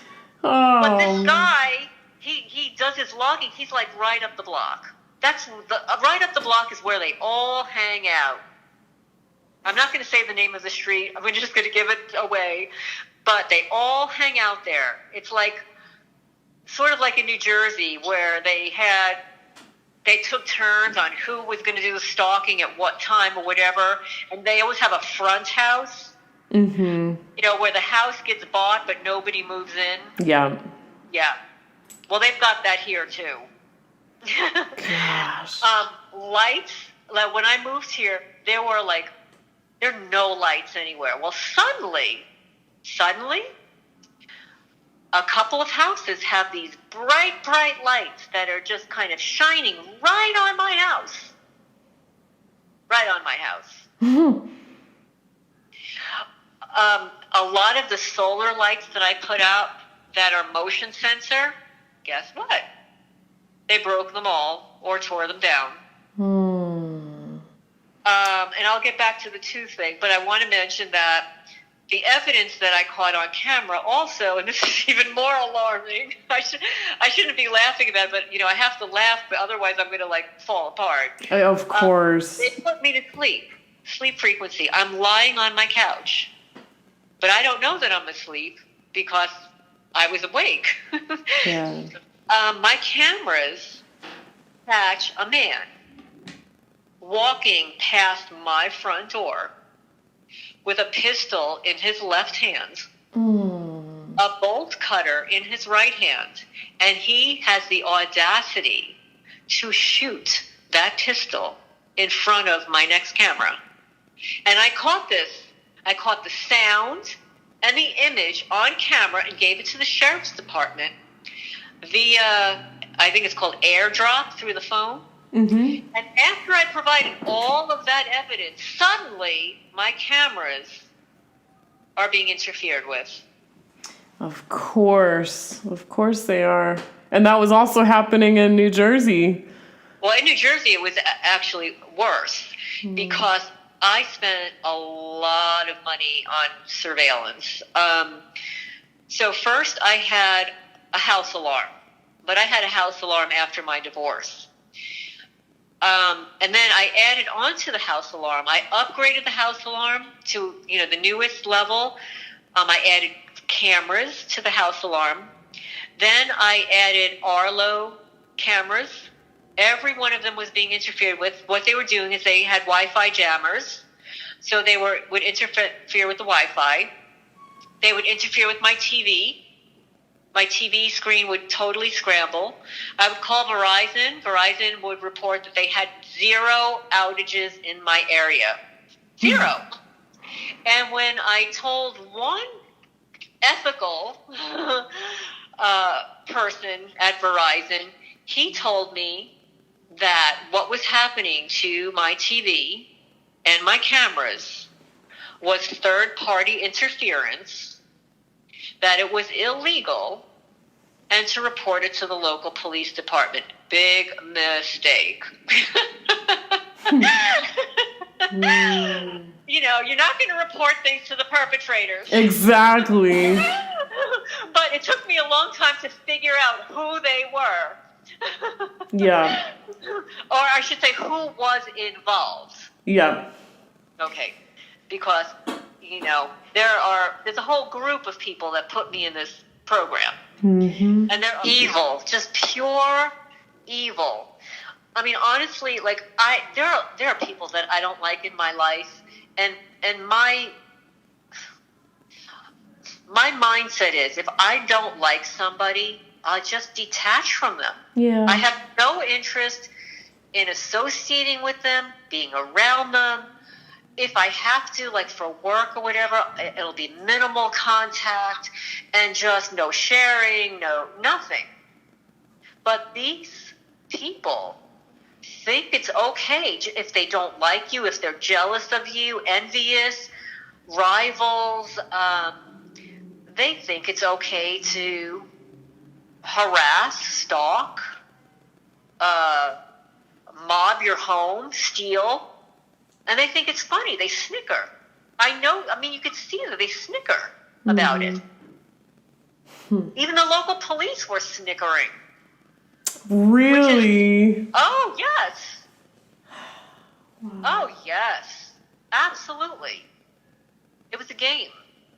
Did they ever look at you and kind of sneer or give you a sly smile or a Yes. glare or something, like they kind of know. Only one of them. One of them. Yeah. That seems kind of common for TIs. Like the perpetrators will be very comfortable sometimes outing themselves through their body language to TIs. But. Well, see, that sneer, that smirk, that is very typical of a narcissist behavior. Mm-hmm. The pompous, entitled, I call it the sneer. I don't know if you remember, maybe you're too young, but back in the day there was this rock singer, like punk rock. His name was Billy Idol, and yeah, right, yeah. right, yeah. But I think that like his was like it was just like a part of his persona. You know, I think he did it intentionally. Mm-hmm. But see, the narcissist, it's unconscious. Mm-hmm. They do it. It's automatic in their personality. It's automatic in the behavior, but you can detect it. You can see like the little corner just sticks right up there, and they're looking at like they just got over on you. Yeah, and there was one such man, sergeant at the police department that had that behavior. Very interesting. Very telling. But this is another common, for those of you guys listening, this is a very common thing, like the body language of the people called perpetrators that are doing the physical stalking. It's just such a common thing that, TIs will report getting sneered at, or these condescending kinds of facial emotions, these weird sorts of behaviors coming from the perps that, or they'll get called insults, subtle insults from the perps. Well, remember, like the perpetrators, the people they hire to stalk you, they're provided information that's false, right? So, these morons, what do you think they're going to do some research? You think they're going to do research and look to see if what they're being told is true? I mean, this is what intelligent, mindful people do. Like, if I tell you a story, right? If I tell you something, you're going to say, like, well, you know what? I've never heard that before. I'm going to do some research. Mm-hmm. Not these idiots. Whatever they're being told, they believe. And they are acting upon whatever it is that they're being told, because whomever it is that is providing the narrative is in a position of authority. You read between the lines. That's in a position of authority that they would trust that whatever it is that they're being told is the truth. Mm-hmm. And TIs often get called pedophiles, prostitutes, abusers, terrorists. They get smeared in this way, and just everybody in their vicinity, the neighbors get told, like this, we're kind of watching this person because they did this crime, and keep an eye out for them. I've heard this time and time again. Even Romola D was saying her neighbors were being told that she was a prostitute, like a night walker. I mean, just crazy. Of all people, right? That's crazy. That is so crazy.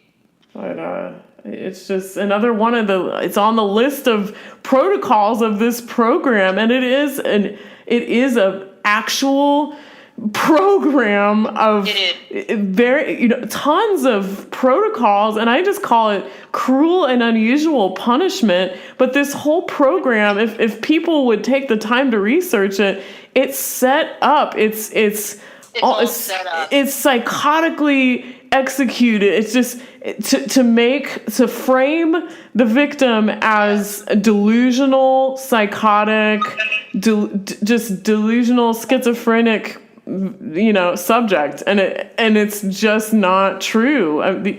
These people have to report these kind of strange and unusual crimes, because what else are they going to do? Just sit in silence?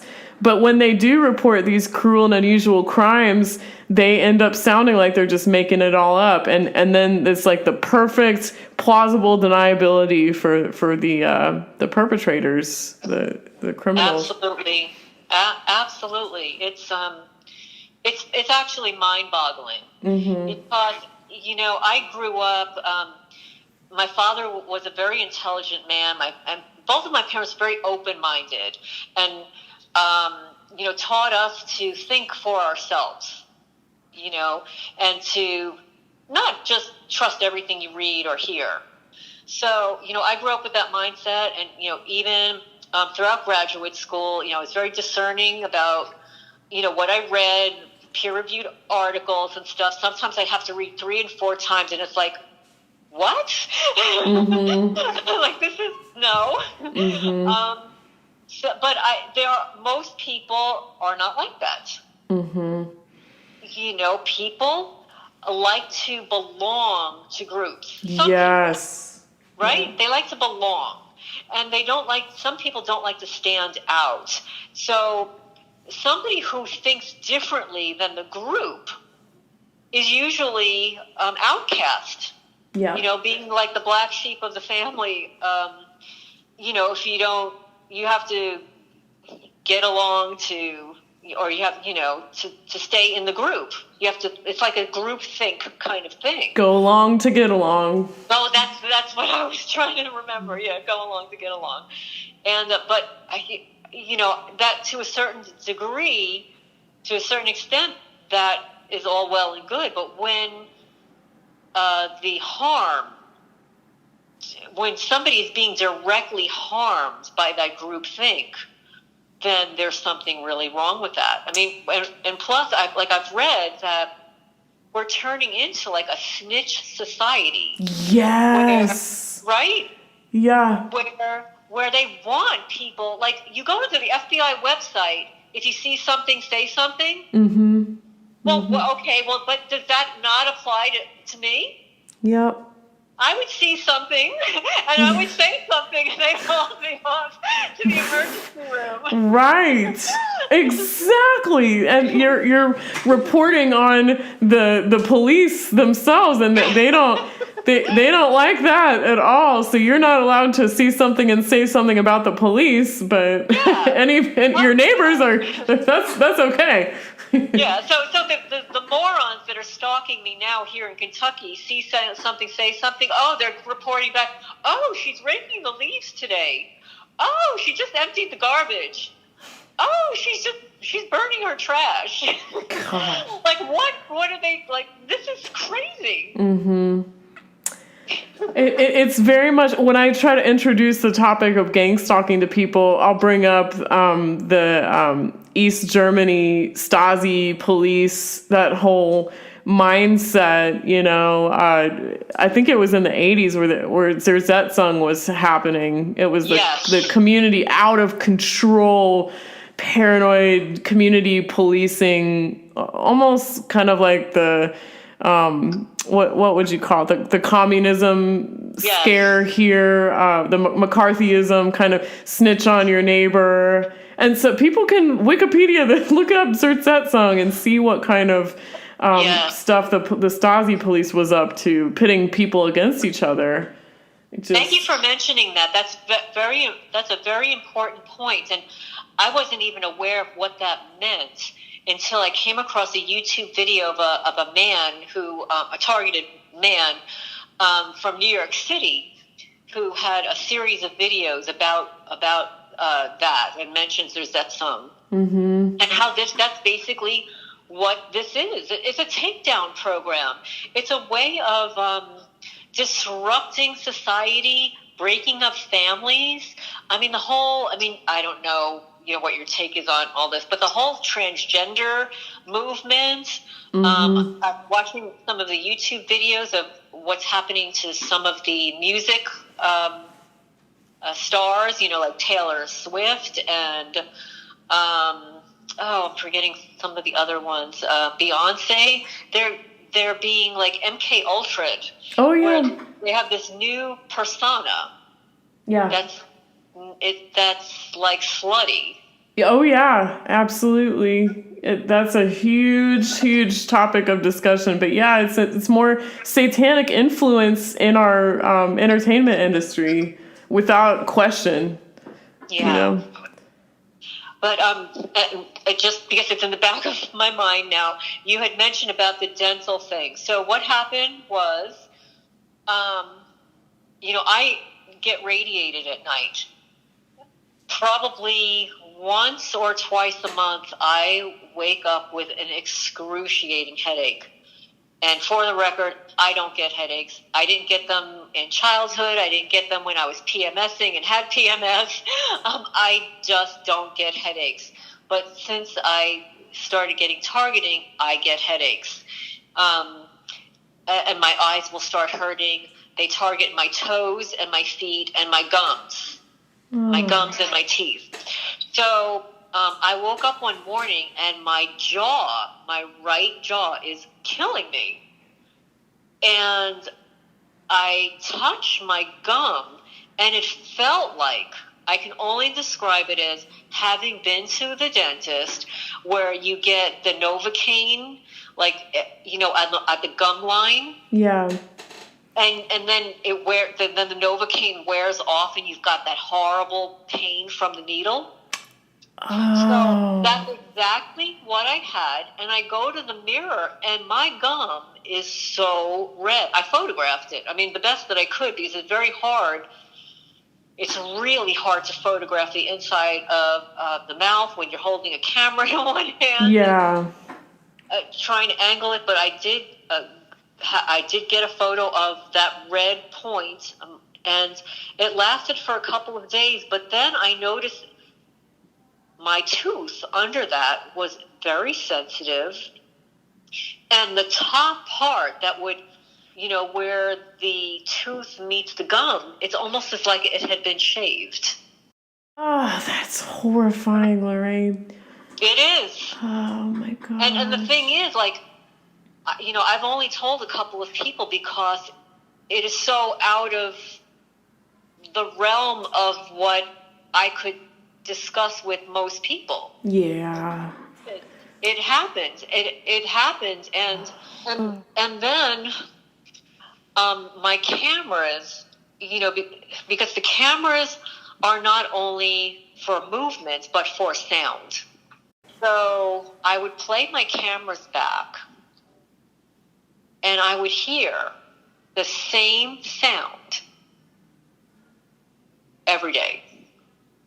It would be usually between 4 and 5:30 in the morning. And somebody gets into the house. There's one loud bang. Somebody's in the house, and I hear them vandalizing the house. I hear wood scraping. I hear sawing. Somebody was actually under my house when I was awake. When I was awake, when you go into, you're just about ready to fall asleep. Yeah. And I hear, and this is in the summertime when my windows are partially open. So now it's hard to hear what's going on outside because the windows are closed. But the cameras pick up some things. But in the summertime, I would be lying in bed. My cameras are on. My windows are slightly open, and I hear them. As soon as I get into bed, they're walking on my property.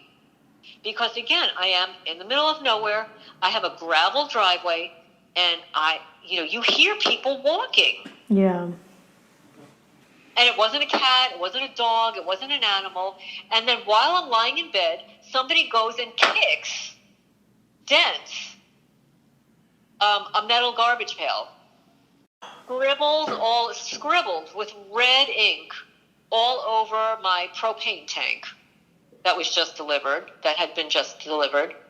So I spray painted over it, and they scribbled all over it again.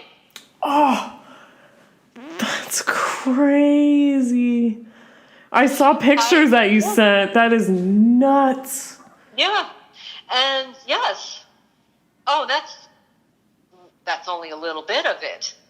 they have been going around because the property they purchased was a gentleman. I'm not going to say his name, but he was 96 years old when he passed, and he was allegedly like a pillar of the community. He lived here 30 years. Everybody loved him. Everybody has nice things to say about him, but he was being vandalized, and he just didn't know it.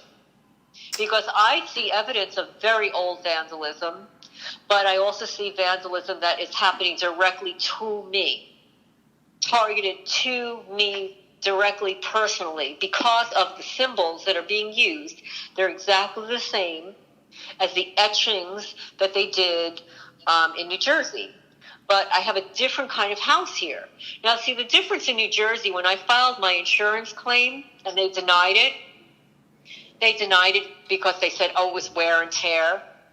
Well, they denied it also because they were at the Manalapan Police Department prior to coming to my house, who evidently coached the claims examiner to not pay my bill and then terminate my insurance. Gosh. Yes. But anyway, the same etchings and symbols that were happening there are happening here, but they're different because in New Jersey, I had, what do you call the walls? Sheetrock, right? So sheetrock, and my house here is a cabin. It's like a cabin, and I've got knotty pine walls.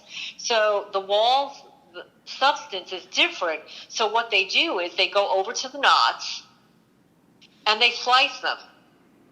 Triangles. They outline. They must be using a laser because they're causing all the knots to fall apart. And this house was built in 2019, so they can't say it's wear and tear. Yeah, I saw pictures of those too. Yeah. And Yeah, it's like it's symbols that are in occult symbols. You know, of course, people could just say, "Oh, triangle, whatever." But I mean, when you have an intention behind something, and all you have to do is look up, you know, like just type in satanic imagery and whatever, and Google, and you'll see triangles all over the place. Yes, and X's. Yeah. Oh yeah, yeah, yeah. X's. They have X's, and I have a hardwood floor, and again, it's new. Yeah. And there are X's, scratches, gouges. They have moved the boards so that the boards don't connect to each other anymore. Oh my gosh. On a brand new house? This is outrageous. Brand new. I mean, at first, when it was starting to happen, my heart was sinking. I was getting so upset. So upset. You know, I worked very hard my whole life. And, you know, I wanted a new life to come here, you know. And I kind of figured, you know, everybody would say on the calls and everything, oh, the targeting follows you. And I really didn't want to believe that. I figured that can't be. Mm-hmm. Okay, or it has to be less. But it's not. These idiots, they pretend to be owls at night, and they hoot to each other across my property, signaling each other. And after I caught on to what they were doing and I started mimicking them, they stopped. Oh, wow. And owls are super important in Freemasonry. That's like the god Moloch, I believe, is in the shape of an owl. That is unbelievable. Mm-hmm. Yes. Wow. How bizarre. Yes. So they were doing that, and then there's the, like I said, there's the idiot with the white pickup truck who revs his engine. It doesn't matter it could be 2:00 in the morning. Now again, I live in a remote rural area, so for something like that to be happening at 2:00 in the morning, midnight, 7 a.m., 6:18 a.m. Yesterday morning, 6:18 a.m. It's synchronized. Yeah. It's, you know, how they do it. What is it? Maybe they have some kind of a relay, a phone relay. where they get a message, a text message. I know Brian too, on some of his YouTube videos, he says that what happens is instantaneous. It's the blink of an eye. Mm-hmm. So. Yeah.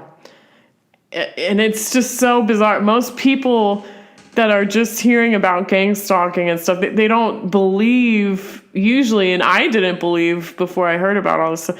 I wouldn't have believed that some kind of program like this, that human beings could be this synchronized, that the patterns could repeat with such razor sharp, regularity, like these, they could be so rehearsed, and the patterns could be so, I don't know, well executed, I guess is what I'm trying to say. Like this could all be so. It's so planned. It's so planned. It's sort of like, it kind of reminds me of this. I remember back in grade school, we'd have the school plays, right? Mm-hmm. And every kid in the class had a part. Yeah. We had a little part, and everybody would say their words at a specific time, and they would rehearse it over and over and over again until everything fell in line, so that finally when the play was presented to the parents, everybody was in sync. Yeah. But, that was back in the day when now everything is technology. So, like if you text message me, I get it real time. Yeah. Well, except for today when they interested right. in the messages. Right. Right. But, it happens that fast. Yeah. Yeah. And all someone has to do is just spend an hour or two researching, just type in street theater, gang stalking street theater, and there are so many videos that people have captured of very strange, well executed, almost theatrical patterns that these perps will fall into. Like the same neighbor will come around at the same time every single day, and some people have captured this. And I remember looking at this and finding that term, like street theater. What could that mean? But the evidence that people have captured really does. I mean, it is so. It's just on a completely other level of bizarre once you see some of these things, and there's just no explanation for some of this stuff. The U-turn is very common.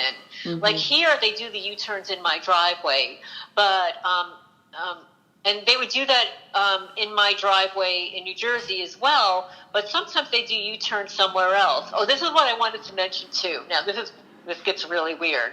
Okay, so my house in New Jersey finally sold. Mm-hmm. And the person that bought my house was a police officer. Oh gosh! Wow. Do you think that was? How set up was that? Well, you want to hear something really weird? When I lived there, I noticed, my neighbor next door, the Russians. I just called them the Russians because they were perps. The Russians. They always had these little meetings there, the same little group of people coming over the same time, the same day of the week. They're probably exchanging notes and stuff. But there was this one truck that would be there towards the end, and it said DJ on the outside, like a DJ, like a disc jockey. Mm-hmm. And I'm thinking, that's really weird. That's probably where all the equipment is, Oh. Right, outside my house, mm-hmm. And you think, okay, well, they weren't having a party or anything, and that was my neighbor next door. Why would they have a DJ truck? All right, well, it's just a DJ truck, right? So I find out after I moved that a DJ truck is parked in the driveway of my old house. Time for a gang stalking party. Oh my gosh. Yeah. They involve all the neighbors. They move people into the neighborhoods. And where they can do it, they wait for people to move out. Like in my old neighborhood, before the Russians moved in, my former neighbors were the original owners. They lived there for, I guess 28 years. I was there 30 years, and then they moved. But their behavior towards me, the last couple of years they were there, I believe that they were approached, and they started watching everything that I did.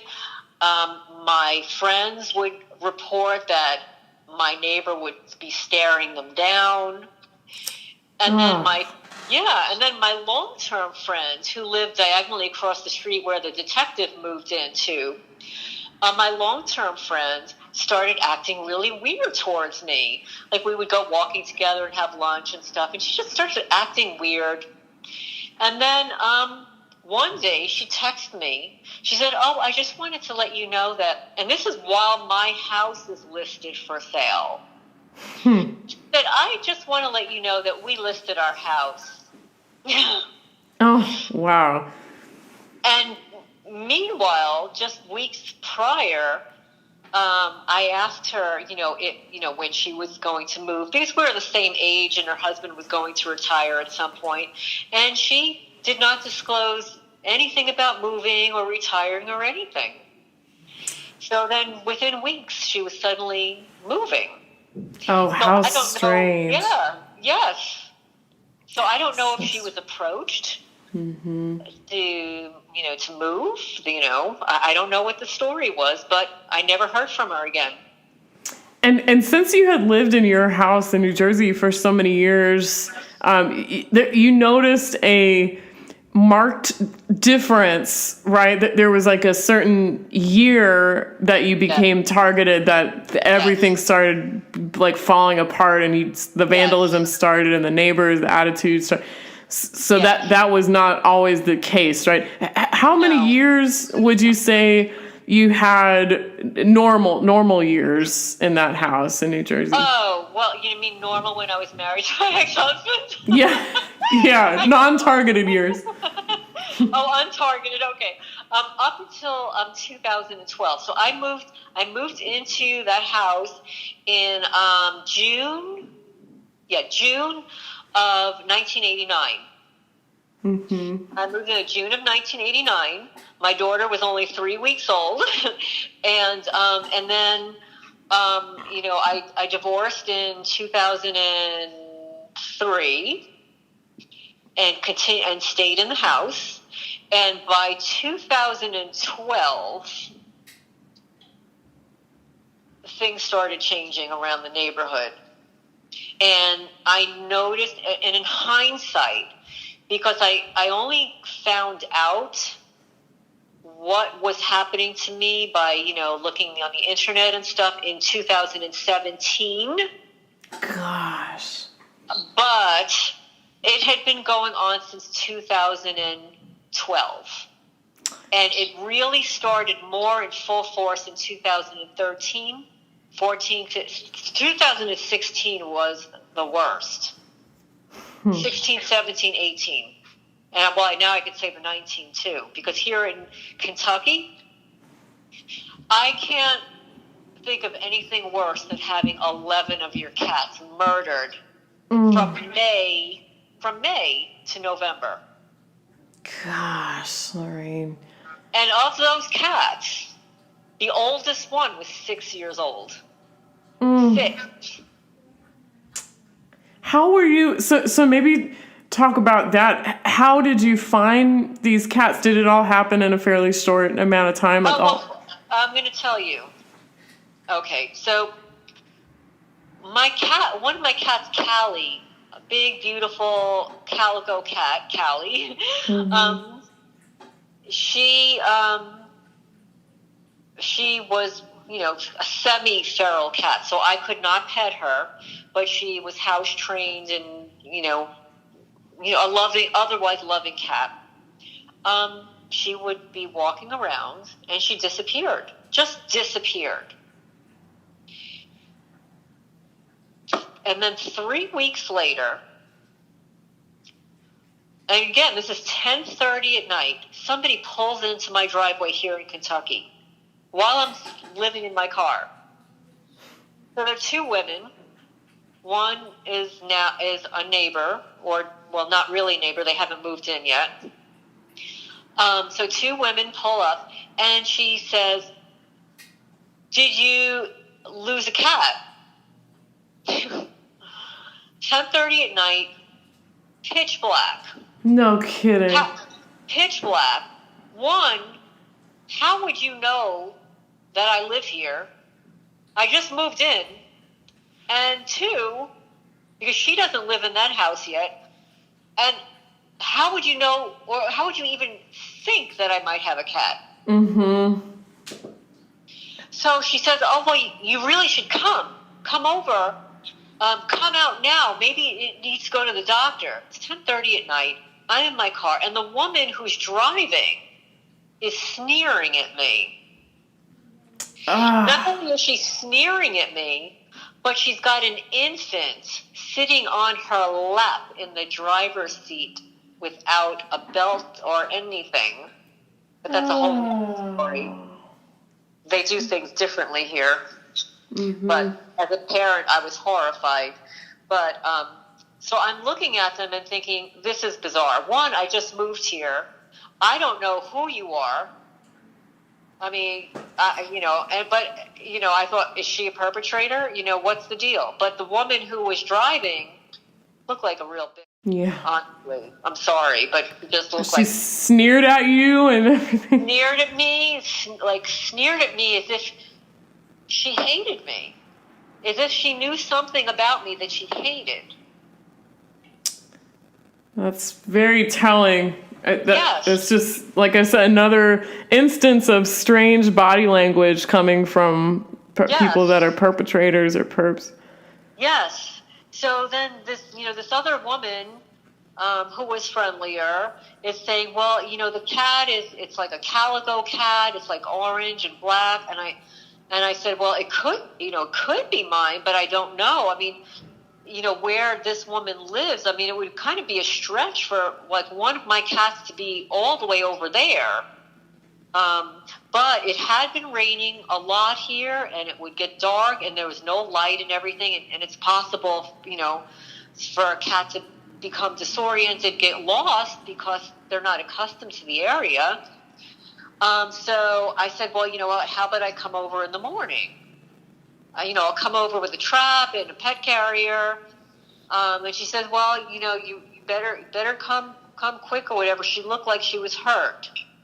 So I go over the next day. There's nobody home. So I decide to look around, and there's my cat, dead. Oh, gosh, that's horrifying. I have photos of her. She is robust. She didn't look like she had missed a meal. Mm-hmm. So I photographed her ears, her mouth, every part of her body, and I don't know what they did to her. Oh, gosh. That definitely sounds like specific people are targeting your cats, and they're not afraid to let you know about it. Yeah. Oh, yeah. Unbelievable. Yeah. And again, the people that placed me in this program, and I need to emphasize this, are 501c3 nonprofit charities that claim to have cat rescues and or cat advocates. This should be upsetting to a lot of people.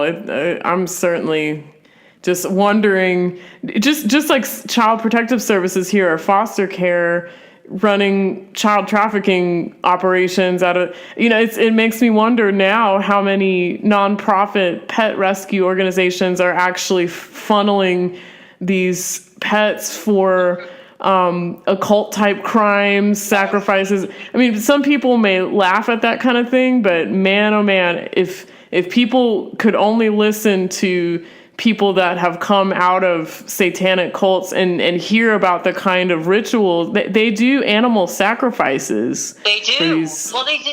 They do. I mean, and this is so gruesome. And I still have a hard time wrapping my head around this whole what they're doing with children.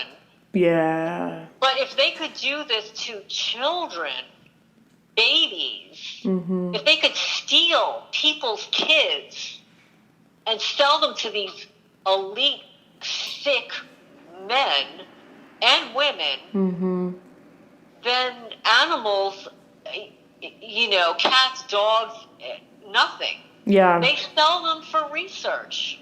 Yeah. Oh, yeah. One of the most gruesome things about doing research at the graduate level is reading the peer-reviewed articles and how they experiment on animals. Oh. The quote-unquote animal studies. It's sickening. Yeah. There was one I was reading about, like 300 beagles, but they were doing research on radiation, and they were exposing all these beagles to radiation, and the beagles were getting sick and dying. It's just terrible. Yeah, horrible. They implant things in animals. They cut off body parts. And this is all without anesthesia. I don't think this would necessarily be just a complete rarity in your situation. It may, people need to kind of know about that, just be aware and know what to look for, and it sounds like you're helping to expose some of these groups in New Jersey, and now it's just like they're coming after you in Kentucky too somehow. And I still posit, I know you mentioned this earlier, that this could be way deeper than just they're selling animals for a certain purpose. This could be satanic and occult based, which is why maybe it would follow you through, and these occult, I'll just call them occult cults, operate like a mafia, and they are not afraid to come after people in full force. Russ Dizdar wrote a book called The Black Awakening, just about these cults that operate, and these rings that operate all over the United States and the world. People can check that out for themselves later, but it's not a truth that anybody wants to talk about. It's really not that pleasant, but it exists and it needs to be exposed. And if we just stick our heads in the sand, then nothing's ever really going to change. Right. One of my friends back in New Jersey, she's so wise, and she's an attorney, and she said that Angela Davis, you remember Angela Davis, back, there was a lot of slavery back in the day, and she turned to her mother and said, well, why are people treating us like this? Why is this happening? And her mom turned to her and said, it's not supposed to be this way. Yeah. And it won't always be this way. And that gave her the faith that her mom said it's not supposed to be this way and it won't always be this way. It gave her the faith to move on and be an activist. I mean, she held that belief. And we have to believe, we know this is not the way it's supposed to be. Yes. And it's not always going to be like this. Yeah, amen to that. Yeah, I agree with you. And we have to keep hope alive. That's one thing they can't ever take from us. And I personally have that hope because I have a relationship with God now, and I believe he's stronger than any of these satanic, crazy, psychotic people. But yeah, I mean, they're good always wins over the bad in the end. And if they take your hope away, that's the one thing they can't get to, but they desperately try to get to in people. And you know, unfortunately, when you have your hope taken away, then thoughts of suicide can creep in and stuff. And that almost seems to be the end game for some people in the gang-stalking program, you know, like, and unfortunately, sometimes that's a reality for people. But gosh, I really do. That's part of the reason why I keep working on this channel and helping, you know, whatever I can, is because I do have a hope that there is going to be a critical mass soon of people waking up to this and not tolerating it. You know, and I like what you said. I do not consent. I like what you said at the beginning. You know, don't give consent to this. Be awake. You know, they can't have our hope or our spirit or our dreams. They're trying to take over and destroy people's lives, but they can't get to the core of a person. You know, they can't take your hope. Well, and you know, the thing about the do not consent is, you know, if regular people go to a doctor, you know, you have HIPAA statements that you're required to sign. Mm-hmm. You know, that I consent to you. Yes. Procedure. I consent to you, but I do not consent to being experimented on. I don't consent to any medical technology performed on me or my cats or any part of my family. I didn't sign any agreement. And no, I don't give permission for anybody else to sign my signature to anything. And I don't give permission for people to hack my computer, my phone calls, my bank accounts, my intellectual property, my furniture, my clothes that they puncture holes in. Mm-hmm. These are sadistic idiots. They cut the fingertips off my gloves, puncture holes in them. Gosh. Holes in my socks. And then, you know, I find the V's, the check marks, the triangles etched in walls and furniture, anything. If I paint I have a cattle gate at the end of my driveway. I'm not sure if you're familiar with what that is. It's like a 16-foot metal gate, and some of the paint was chipping off when I moved here. So I bought some Rust-Oleum spray painted the whole thing, so it looked really nice and shiny. Mm-hmm. After I did that, they cracked the gate. You have no idea how difficult it would be to crack this gate. They cracked it. Oh. And then they started to chip the paint off. Oh my gosh. Yes. Just everything you try to fix, it's like they notice that, and they'll specifically target things you put time into. Yes. Well, the only way they would be able to do this if they are remotely neural monitoring me, mm-hmm. that they see what I see. Yeah. Again, I live in the middle of nowhere. If I walk to spray paint my gate and I have no neighbors around me, who the hell is seeing that I just spray paint that? Right. And within 24 hours have it cracked. Less than 24 hours. Gosh, it's unreal. And people can, if you are listening and you don't know what remote neural monitoring is, it's basically, you could think of as neurological hacking and tracking. Yeah. And Robert Duncan was an MIT graduate, and he worked with DARPA, the Department of Advanced Research Projects in the branch of our government, the Department of Defense of our government. And he wrote a book about mind hacking technology that the government has. It was called Project Soul Catcher. The title is cheesy, but the technology is very real, and he writes all about that. He helped to invent this remote neural monitoring technology, and people can investigate that if they want. But yes, I mean, that's why when you talk about horses to your friend, your horse ads ads for horse care show up on your YouTube and Facebook. That's exactly what happened to me the other day, by the way.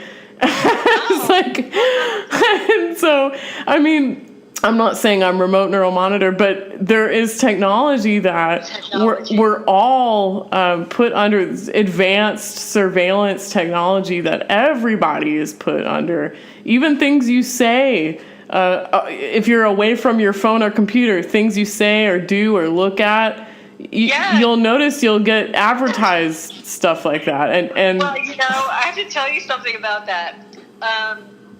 My mother received Alexa for a gift, and she programmed it and stuff. And then she was home one day, and Alexa started talking. When my mother wasn't talking to it, and started repeating things that my mother had said during the day. My mother freaked out. She unplugged Alexa, and Alexa's gone now. Oh, good. Did you hear the weird cackling videos that Alexa would cackle? Like, you just look on YouTube. It's the creep. There were newspaper articles written about it. The creepy laugh of Alexa and creepy laugh of Siri. Just my goodness. So bizarre. Crazy. I never had an Alexa, but good. I did one, and I'm not even tied to my phone. So that's why, like, if I go outside and I'm doing things, right? And I don't bring my phone with me, like, everybody thinks, oh, you're being tracked by your phone. Okay, well, maybe I am, but I don't carry my phone with me. I've got a big property. I leave my phone at home, and I go walk around, do what I need to do during the day. So I am not near my phone. But as soon as I'm out in the middle of, like, my property doing some work, some moron comes and does a U-turn in my driveway. Oh, gosh. Yep. Unbelievable. You should put a sign out there that says, sharp tacks all over driveway. You turn at your own risk. That's a good point. I should do, but you know what? Then I don't want to, like, screw up the UPS guy. Oh, right. Right. But I do, just for the record, I have no trespassing signs all over the property. Yeah. And at the foot of my driveway, there is a sign that says, no U-turn. Oh, good. So it not only says private property, no U-turn, no trespassing. And in front of my house, the Cat's building, my shed, and a couple of other places, I have no trespassing signs. Right. And in Kentucky, if you've got a sign and they violate it, it's a violation. Crime. Not only are they trespassing, but they're vandalizing. Yeah. And when they're coming into my house, that's called breaking and entering, right? In my experience, isn't that called a felony? Right. And you would be, if you shot somebody to protect yourself, not that you would ever want to do that, but that would hold up in a court of law that you were afraid for your life and somebody's trespassing on your property. So that's a good reason for people not to want to come on private property with signs up everywhere. Especially in Kentucky, because in Kentucky, the Kentucky gun laws are very lenient compared to New Jersey. Everybody has a gun here. I would imagine. Yeah. Everybody's got a gun.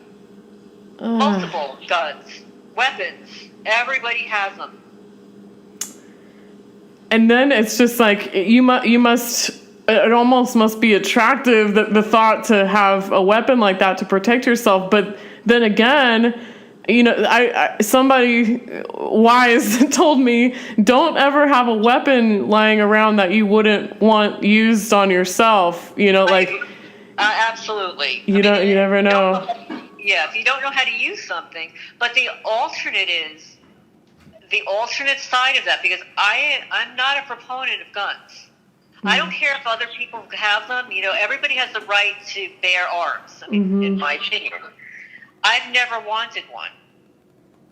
And especially in New Jersey, I never wanted one. Because in New Jersey, if you have a gun, one, you have to register it. And two, if you use it in your house, let's say somebody breaks into your house in New Jersey, and you're trying to defend your life, and you've got a registered gun, and you shoot that person and that person dies, guess who's going to jail? You are really the person In New Jersey? Oh, in New Jersey. Okay, but it might not be that way in Kentucky. Oh, it's definitely not like that here. Okay. Wow. But somebody told me, like, if you see somebody on your property and you shoot them and they just happen to die on your property, just drag them into your house. Oh my gosh. Unreal. That's the kind of advice I get here. Wow. Unbelievable. That's so funny. Yeah. Oh my Drag them into gosh. your house. Right. But Oh. Wait a minute. Like in Kentucky, like we have bears. Like I thought it was a bear. Yeah. Right. I thought it was a bear. Oh my goodness. The thing is, like, I would never shoot a bear. Right. Right. Like, I would never shoot an animal. Like the people around here, this is what they do for fun. I'm gonna tell you, this is the mindset. In the summertime, they drive up and down my street here and shoot the snakes. Oh my gosh. Now, why would you want to shoot an innocent snake for walking across the street? Like, who cares?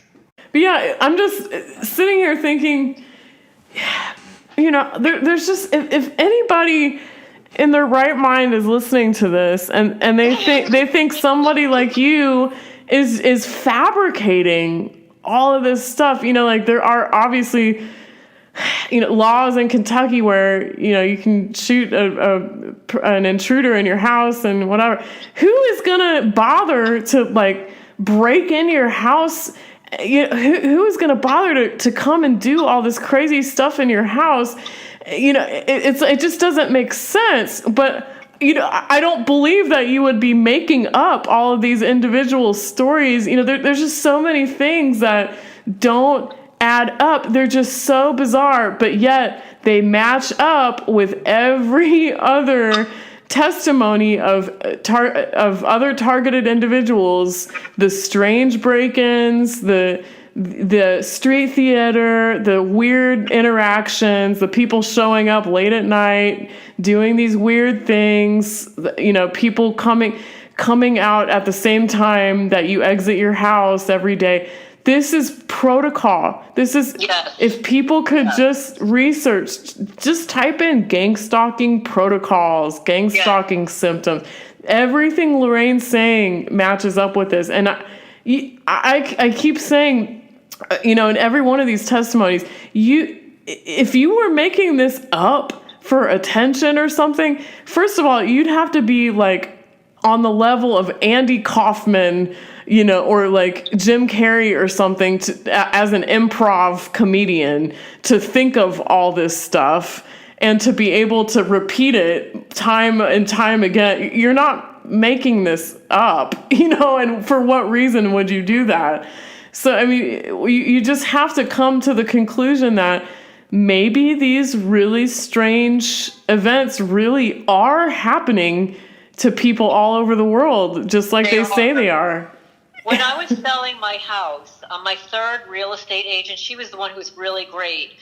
I confided in her what was going on, and I actually showed her the stuff that I found on my property, the witchcraft stuff. Mm-hmm. There was one day, I get up, I look out the window, and I see something on my roof, and I look closer, and they threw a noose on my roof. Oh my gosh, get out of town. I kid you not. That is wild. I kid you not. And the most bizarre thing is I couldn't get it down. And then, I couldn't reach it. And then suddenly I try to get it down and it blows away. Oh my gosh. Well, another pointed statement. All that witchcraft stuff because I gardened, and I gardened every inch of that property over 30 years, so I know what's out of place. So, and then I started researching online the witchcraft, and then I read that they go to the four corners of your property. So as soon as I read that, I went to the four corners of my property, and I dug and I dug, and I found all this. I'm sorry. Oh, it's okay. I found all this stuff, but it was okay. It would be little bundles. I remember. Very carefully planned. There would be a piece of metal, a piece of fabric, a twig, crumbled leaves, dug in the four corners, and they would make the four corners of my property dirty. So they would take, I had a landscaper who cut the grass and blew all the leaves and stuff. But in the corners of my property, I would always find a bunch of dead leaves, even though the property was just cleaned. Then overnight, these leaves would show up in the corners of the property. And then I realized that's what they were doing. And then I read online that they'll go to the middle of your property and dig something in the ground. So I would, with my shovel, start pressing, and smack in the middle of my flower bed, in the front of my porch, was another piece of metal, like a big chunk of metal with string, leaves, fuzz, fuzzy stuff. And I would dig that out. And I am convinced that after the third year of trying to sell my house, that it was because I discovered that they were performing witchcraft and was undoing the things that they did that allowed me to sell my house. People out there are going to think that that's not true, but that's just my belief, because it took 3 years for me to sell my gorgeous house. 3 years. You know what, Lorraine? I'm going to edit in links where people can find testimonies from people involved in witchcraft and Satanism, and they can look up these testimonies themselves and hear from people that have left or become Christian, or otherwise they're trying to expose it somehow. They really do these rituals. They really do. They do. They actually stay up all night long, like when we're sleeping, and there'll be a group of local people that stay up and are putting a curse. They'll be chanting. They'll be using blood sacrifices. They'll plant things around your property. They do things to kill your trees. They want to depreciate the value of your property. And, I wrote a little bit about this called real estate mobbing. Yeah. It is actually a thing. They do. And back in the day, like in the 70s, it was called blockbusting. They outlawed blockbusting. And blockbusting, what they would do is, people, let's say you lived in an apartment building and somebody wanted your apartment and they wanted you out, if it was rent controlled or whatever, they would perform a noise harassment. They'd bang on your walls. They'd trip you in the hallway. They would do everything humanly possible to get you to move so they could steal your apartment. But when you an apartment is a rental. So, somebody can just move, right? They can push you out, and end your contract, your lease or whatever. But when you own a home, what do? They do everything humanly possible to depreciate your assets, make your life miserable. Now, I'm of the mindset, and I'm a very independent woman. I grew up with independent family, a strong independent family, strong women in my family. Like, we're not weaklings. We for ourselves. We're educated. We can think for ourselves. So this, to me, I look at them as morons. and I'm not trying to act superior or whatever, but, they're idiots. They're followers. Yeah. They can't think for themselves. They have to be told what to do. And they're following a script. Yeah. Well, they're actors following the script. And they're cowards because they can't face you. And some of them, so sometimes I ignore them, right? I ignore them. Sometimes I curse them, under my breath. And other times I watch them and I look at them. They're pathetic losers. And then other times I'll just sit there and wave to them with a smile, like, I know you're watching me. I know you're watching me. Mm-hmm. Yeah. And people say, don't pay attention to them. Well, you know what? Sometimes it's a little difficult, and sometimes you just have to let it out. This is hard. You have to maintain sanity somehow, Yeah. And a lot of TIs do become kind of hardened and numb, and you have to almost just throw your hands up and just laugh to the sky about like how crazy it is, that's what I imagine, just hearing all this. It's just like you must just have to release in your mind, detach from all the trauma somehow, and just laugh about how nuts this world really is. It is, and it's so hard to believe this is happening to me. Like, even my friends are like, I can't believe this is happening to you. Mm-hmm. Like, why is this happening to you? Yeah. And like, you know what? You want to know why? Okay, and I'll tell you why, because one of my friends told me, she asked me in a question, okay, and I'm going to say my ex-friend because I'm not in communication with her anymore, likely because of this, but I was friends with her for many, many years. She comes from, her father was a retired police officer, her brothers were in the military, and she's a volunteer firefighter, and she is a crime scene investigator. So, I text her one day because I figured of all of my friends, anybody that I could mention this to, it would be her. So I said, have you ever heard of gang-stalking? I said, I think I'm being gang-stalked. Mm-hmm. Now, normally, she responds back lightning speed. And then she responded, she said, what's your zip code? What? Interesting way to respond. Yeah, what's your zip code? So I know that she has access, because of what she does, to information that you and I wouldn't have access to. So she says, well, why didn't I come over? I wanted to show her my photos. And I know when she looked in my break-in photo, she knew exactly how my house was broken into. I could see it written all over her face. Oh. And what she said, immediately after that, she saw those photos. She turned to me and she said, so who did you piss off? Oh, wow. So she knows all about gang-stalking. That's right. A couple other police officers have gone on record saying they know about this too. I think Chief Damon Jones was on Ella and Romola talking about this. Yes, he's wonderful. Oh yeah. He's amazing.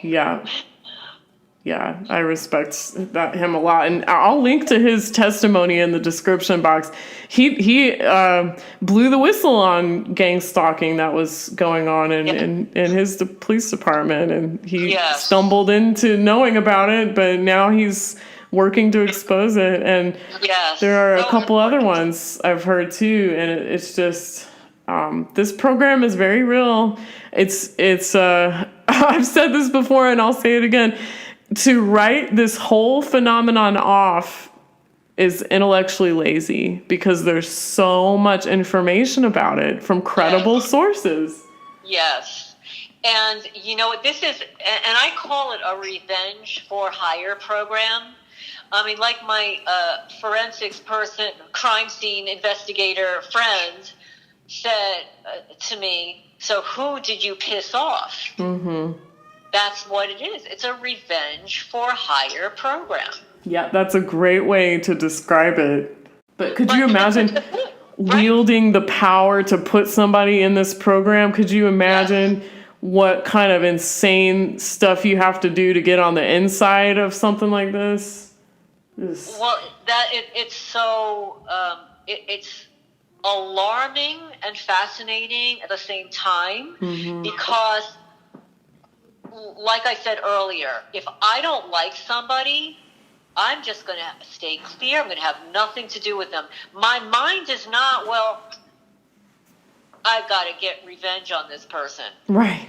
Right? My revenge for these psychotic women is that they lose their jobs. That whatever is happening to me, what they're doing to me is going to come back to them times 10, because they will not leave this planet, this lifetime, unscathed. Because when you intentionally, people mess up in life, right? We mess up. We do things unintentionally, but when you intentionally, with malice and contempt, do something to another person who's done nothing to you, it has to come back. I mean, I call it Carmageddon. I call it Carmageddon, the new word order. It's the new word order. Oh my gosh. Well, I certainly... Gotta come back. It has to. Oh, there's no doubt going to be judgment for these people, and that's going to be a very harsh wake-up call one day. I can't imagine that these people don't know and feel it in their spirit that it's going to come back around to them on that fateful day. You can't, and as a wise person once said, you can't take it with you.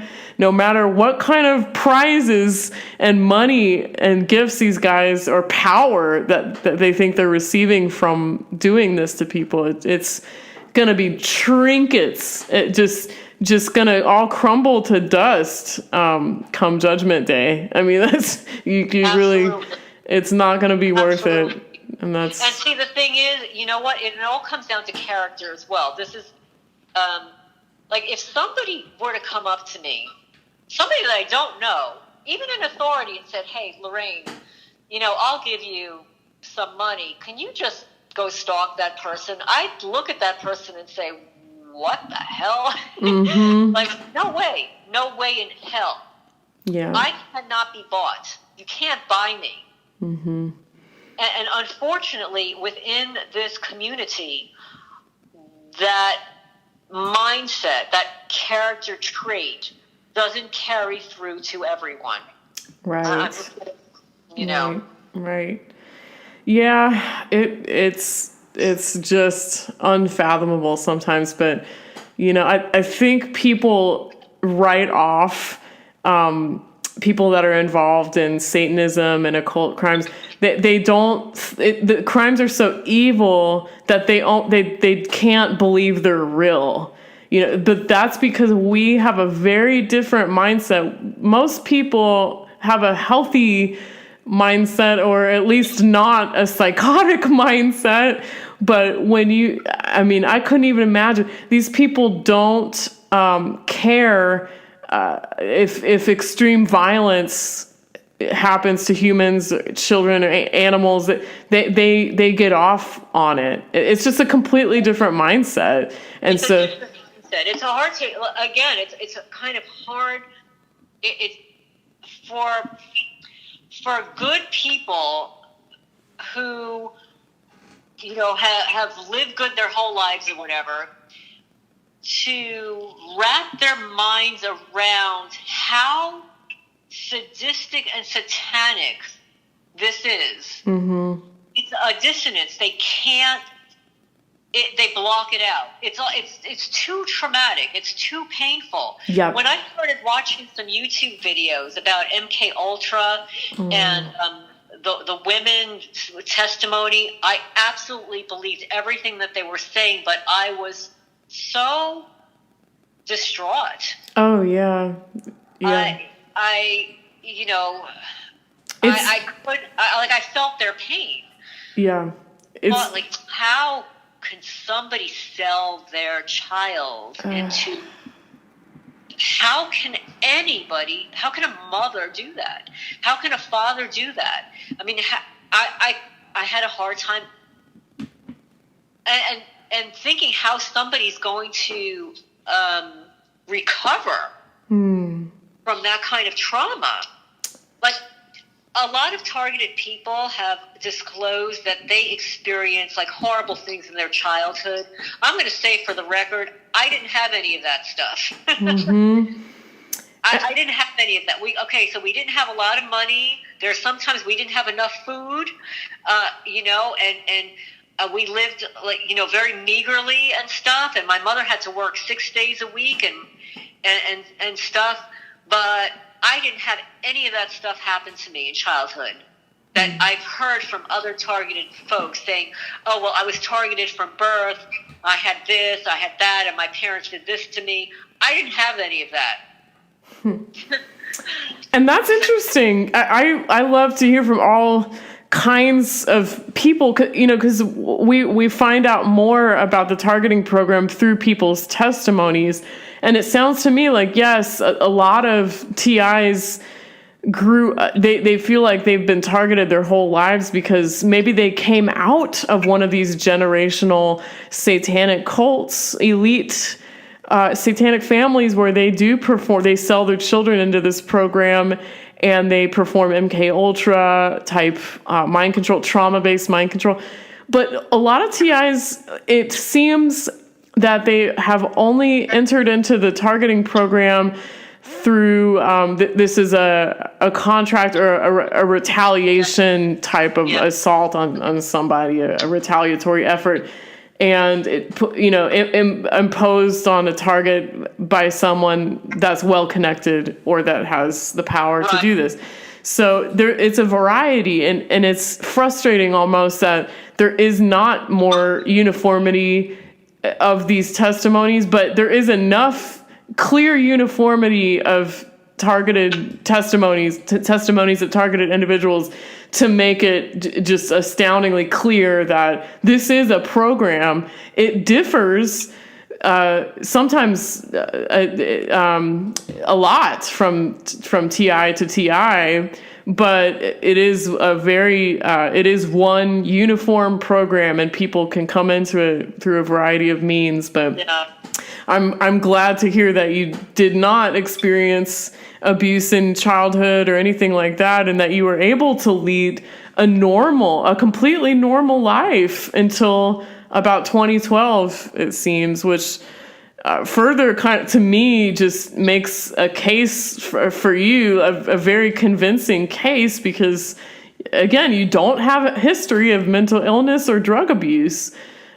You can't be written off like that. Your testimony can't be written off, and there was a definite line in the sand, like from 2011 to 2012, right? Like when all this started, there was a demarcation point, where things changed for you, and that's very convincing for me. Well, this is the thing. This is the thing. I mean, throughout history,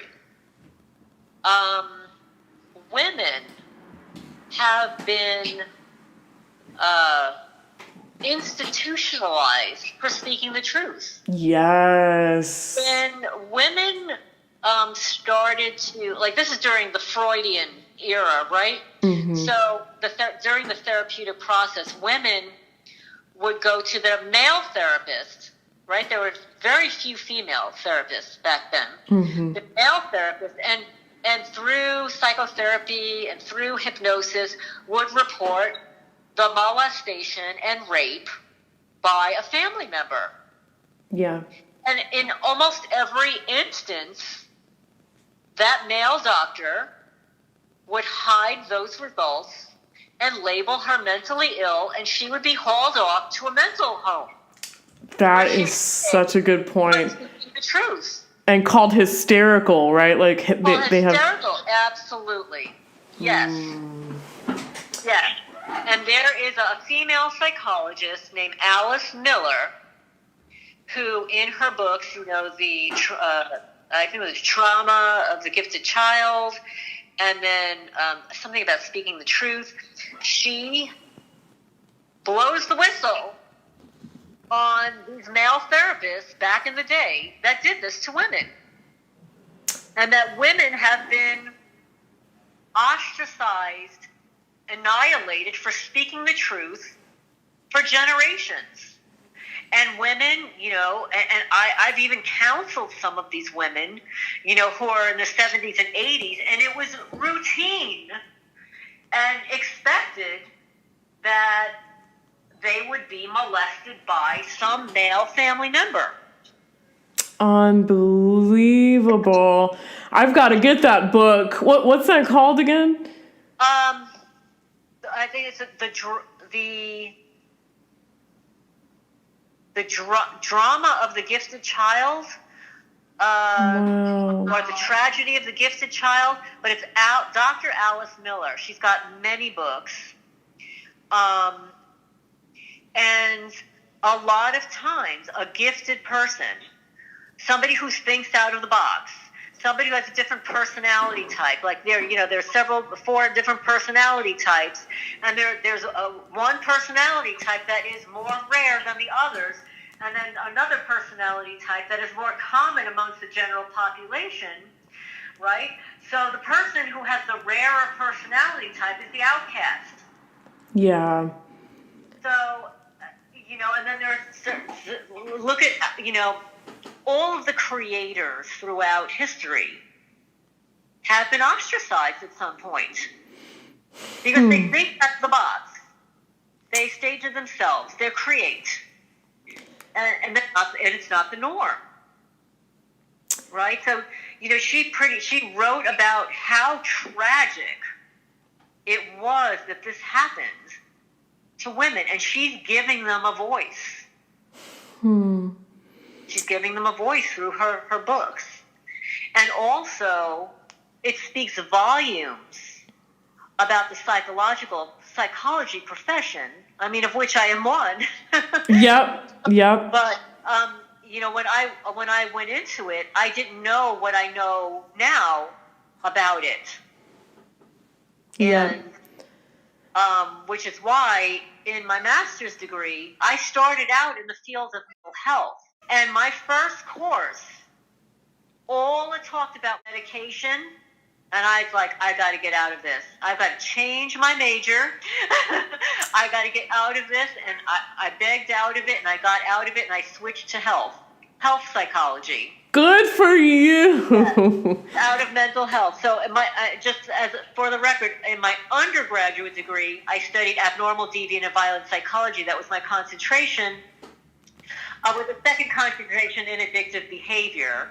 And then for my master's degree, it was the psychology of health. So I studied mostly the psychological patterns of disease. Wow.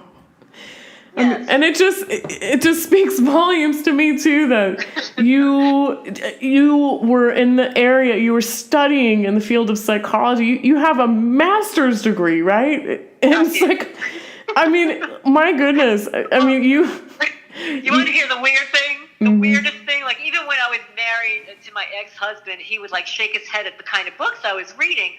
Like, I read and was fascinated with, this is a little crazy, I shouldn't even use that word, crazy, but for, a woman, I loved to read about serial murderers and rapists because I wanted to get into their head to understand what would drive somebody to be that way.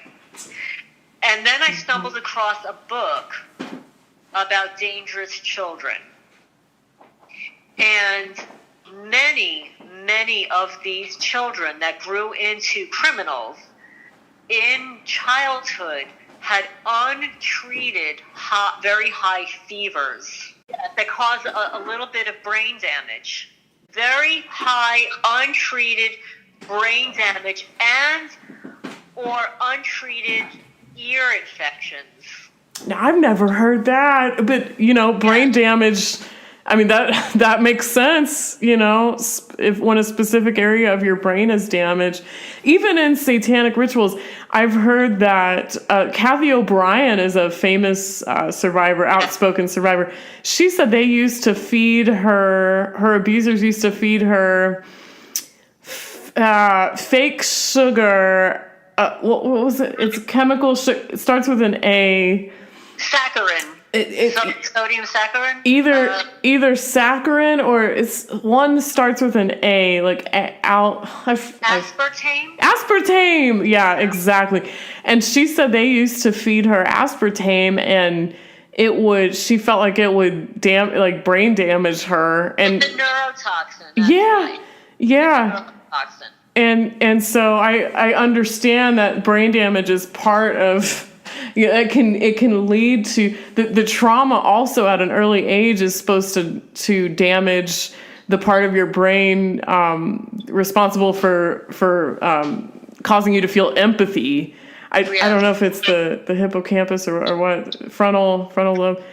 I don't know, but so yeah, I do believe that could be either induced or happen by chance. But yeah, that could cause somebody to operate as a sociopath. But yeah, it's funny that you mentioned that, because podcasts now are popular for the younger generation, and there's one of the most popular podcasts nowadays is called The Last Podcast on the Left. And it's all about serial killers and getting into the mind of serial killers in history. And that almost everybody my age I've asked about, you know, do they know this podcast? Everybody's like, yes, I love it. You know, and it's just interesting now that's almost becoming like trendy in our culture. Like, and the serial killers are almost becoming like celebrities, like lauded, you know, or like they have this celebrity status now in our culture. But no, it is interesting. And in the end, bottom line is these people do not think they don't operate with a healthy brain. No. And they don't think like us, and they're capable of stuff that we're not capable of. And it's hard to wrap your mind around it until you understand their mindset and personality disorders. Yeah. Because when you look at someone and project onto them that they think the way you do when they don't, mm-hmm. That's a problem. Yeah, absolutely. Because you're just assuming that person is like you, because we know ourselves the best, and that's we can't live in other people's bodies and in other people's lives, so that, you know, we project our lives sometimes on top of other people, and people don't, the public at large just is so left in the dark about sociopaths or satanic kinds of crime, violent crime. Some of that stuff isn't even allowed to be reported on the news. And just like you said, if it's not in the police blotter, it certainly doesn't get reported. Right. So, well, yeah, I mean, the censorship is profound. It's so important for people to know. Mm-hmm. And then, of course, you know, everybody now who wants to know is going to YouTube. You know, there's the, the dark web. Uh-huh. And, you know, if you want information, it's out there. Yeah. But you're not going to get it from mainstream news. They're not going to report it. Lorraine, can you tell people the most helpful websites for you what helped you wake up to gang stalking that you could recommend to other people that are curious about this? Well, I stumbled across a page about real estate mobbing.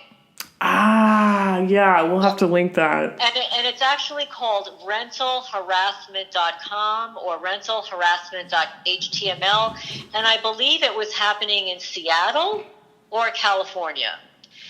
and they outline how they do it, why they do it, the kind of techniques they use. And then I started looking elsewhere, and I remember, because I've been to real estate school, and there was something, about the blockbusting, and how this is a thing. It's mostly utilized for rentals, but then I started watching a lot of YouTubes. Of course, I came across Ella's, Ella Free. I came across hers, but there was a man, and I don't remember his name, but he's the one who used the word Zerzexum. And he, I'm forgetting his name. He's filed several lawsuits against the New York City Police Department. And he had a series of videos. I mean, I can look it up because I saved my notes. So I saved my notes and some of his videos and stuff. I'd have to go back and find them again. Mm-hmm. He does perform an update every once in a while. And then I started reading. Okay, because I'm a reader. I like the facts. I want the facts. I want to hear what people are saying. So I bought, about 15 or 18 books on the subject from various authors, and I read all of them and found a theme. And then I read some books on stalking. I actually had a bona fide stalker who was a guy that I dated 3 times, who actually did stalk me. And I actually had a final restraining order against him. So I knew what stalking was. I knew what the law was. I knew what I had to do to protect myself against a stalker by filing a restraining order and going before the court. I had to testify before the grand jury against this guy. Wow. So I understood what all that was. And what was happening to me was different. Yeah. So that's why I started to do some research online. And then my health was changing a little bit. And, I was a gym rat, and I was working out 6 days a week, and my hair was falling out, and my nails were changing. My sleep patterns were changing. Somebody was putting me to sleep while I was in the car. So all these weird things were happening. And then when my daughter came home during Christmas and said, "Mom, you fell asleep, I couldn't wake you up." So there were all these things, and then the deterioration of my house. So I just started watching YouTube videos. And I came into the term targeted individual. Mm-hmm. So I started reading about that, and then reading about the real estate, because I was more concerned at that time about what was happening inside my house and to my cats. Yeah. I wasn't really in tune to really what was happening, other than that my teeth were cracking, and that made no sense to me. I had perfect dental records. Always. I would go into the dentist, twice a year. He'd take an x-ray, look at my teeth, and say, "Go home." That's it. I'd get a cleaning, and that was it. And then suddenly my teeth are cracking.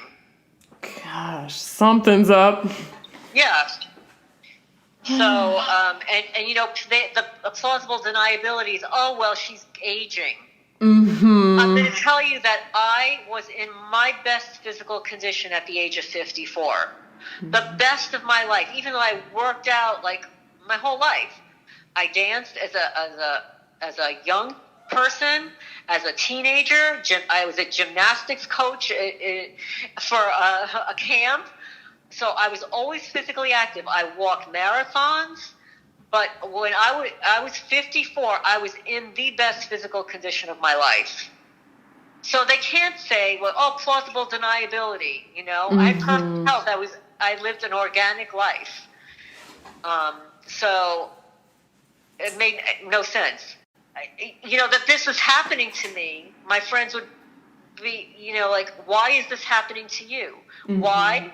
Because, like my friend Sue Ann said, who did you piss off? So because in life I pissed somebody off, I guarantee I could list at least a dozen people I've pissed off in my life. At least, including my mother. I'm sure I've A lot. Since I'm a teenager. I mean, come on. But who hasn't? I mean, nobody. But the mindset of a person, right? What is in the mind of a person that you piss off, that wants you dead? Or tortured. And someone that you've only met once. Yeah. Now tell me how depraved and sick that is. It's just unreal. It actually, thinking about this makes me think of something that Dr. Millicent Black said in testimony that I recorded with her. She said her main perpetrator, who was an ex, someone she had dated, that had started voice to sculling her and using directed energy weapons on her body. He gave her the message through voice to skull one day that he said he loves destroying women's bodies.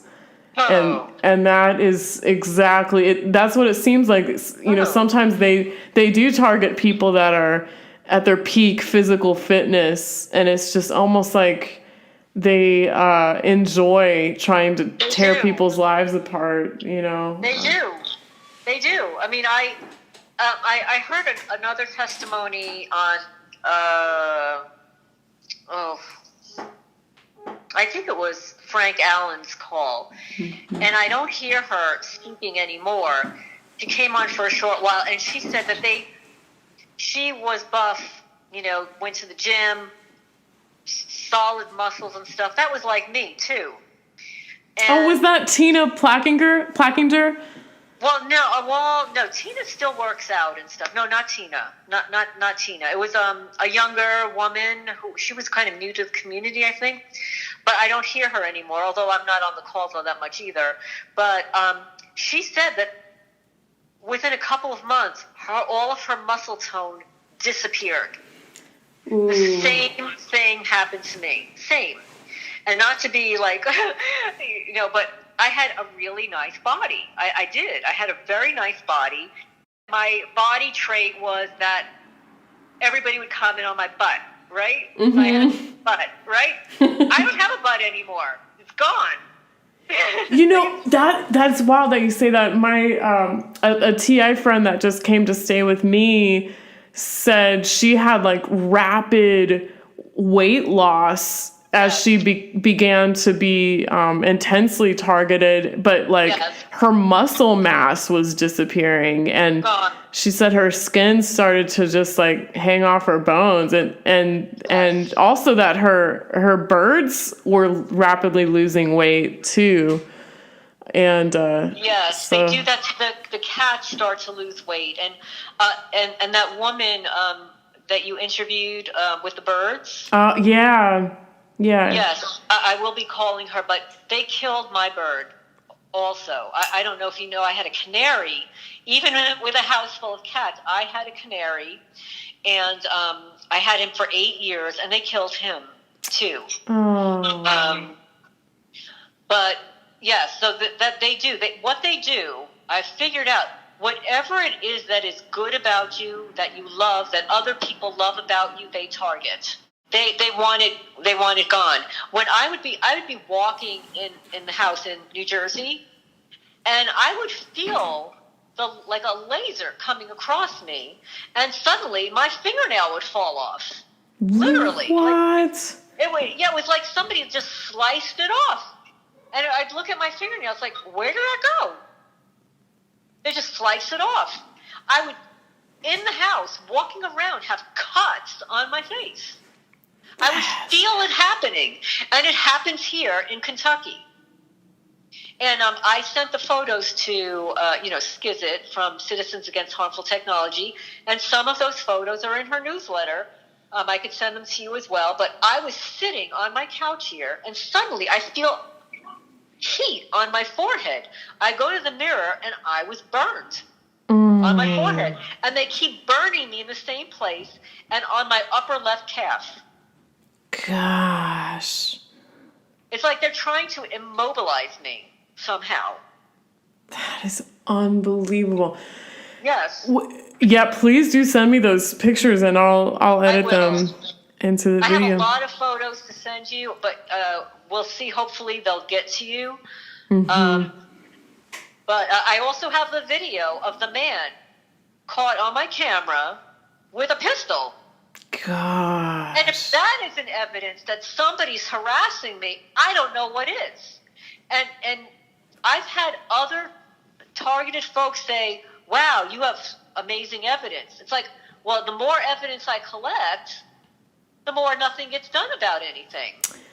Yeah, it must be such a hopeless, like, pin in your stomach feeling to think that, you know, you have such a knock it out of the park case, but where's the law enforcement? There's no law. Where is the law? You know, it's where is the authority figures that would do something about this? And we're left empty-handed, just utterly empty-handed. And the thing people don't realize is if this is happening to you, you're a human being on this earth, the innocent human. It could happen to any human being on this earth. And the thing is, Megs, this is happening to other people. Yeah. But they don't know why.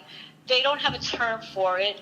Maybe they don't have the resources or whatever to do the research.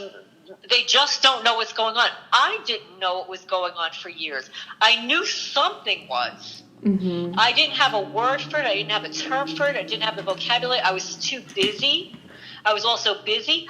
I knew that people were following me. This is how far back it goes.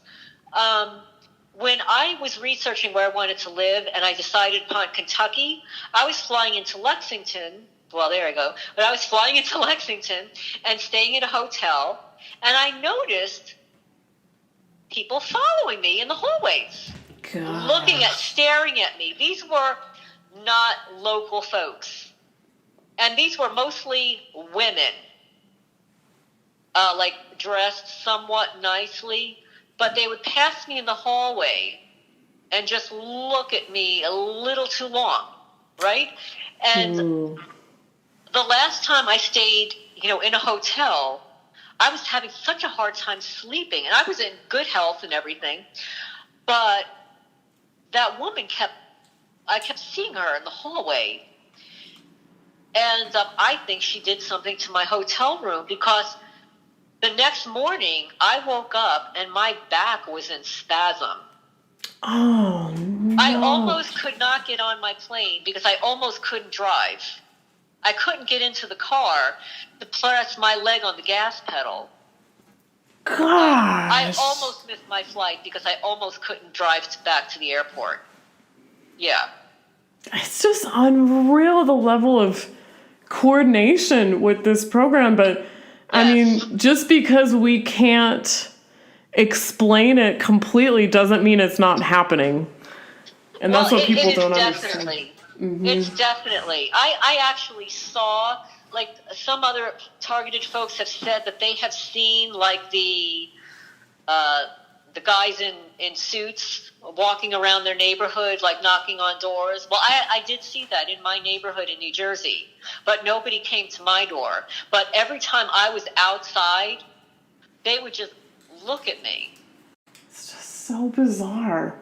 Yes. But yeah, just because it seems unlikely and weird doesn't mean it's not happening. I mean, but it is. I mean, it absolutely is. I mean, I'm pretty convinced that not only, on the YouTube videos, there are a lot of people now living in tiny homes, in their vans. Oh, yeah. Or relegated to homelessness from this program. Homelessness and stuff. And I firmly believe that a lot of those people are targeted. They either don't know it or they're not talking about it. Yeah.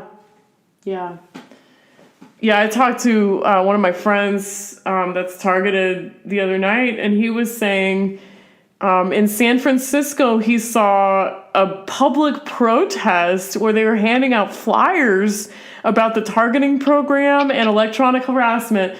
And he was being targeted at that time, but he didn't even know that was the name for it, and he just dismissed it as a bunch of crazy people. But he himself was being targeted, and he didn't even know that it was a thing. He just knew weird stuff was happening to him. But it's just such a complicated issue. It's so hard to explain to people, but I have faith and hope that more and more people, I always say, if I woke up and I just stumbled upon this on YouTube, then lots of other people must be waking up too, sometimes quietly, sometimes, not so quietly, or, they'll become more active and get on the conference calls and stuff.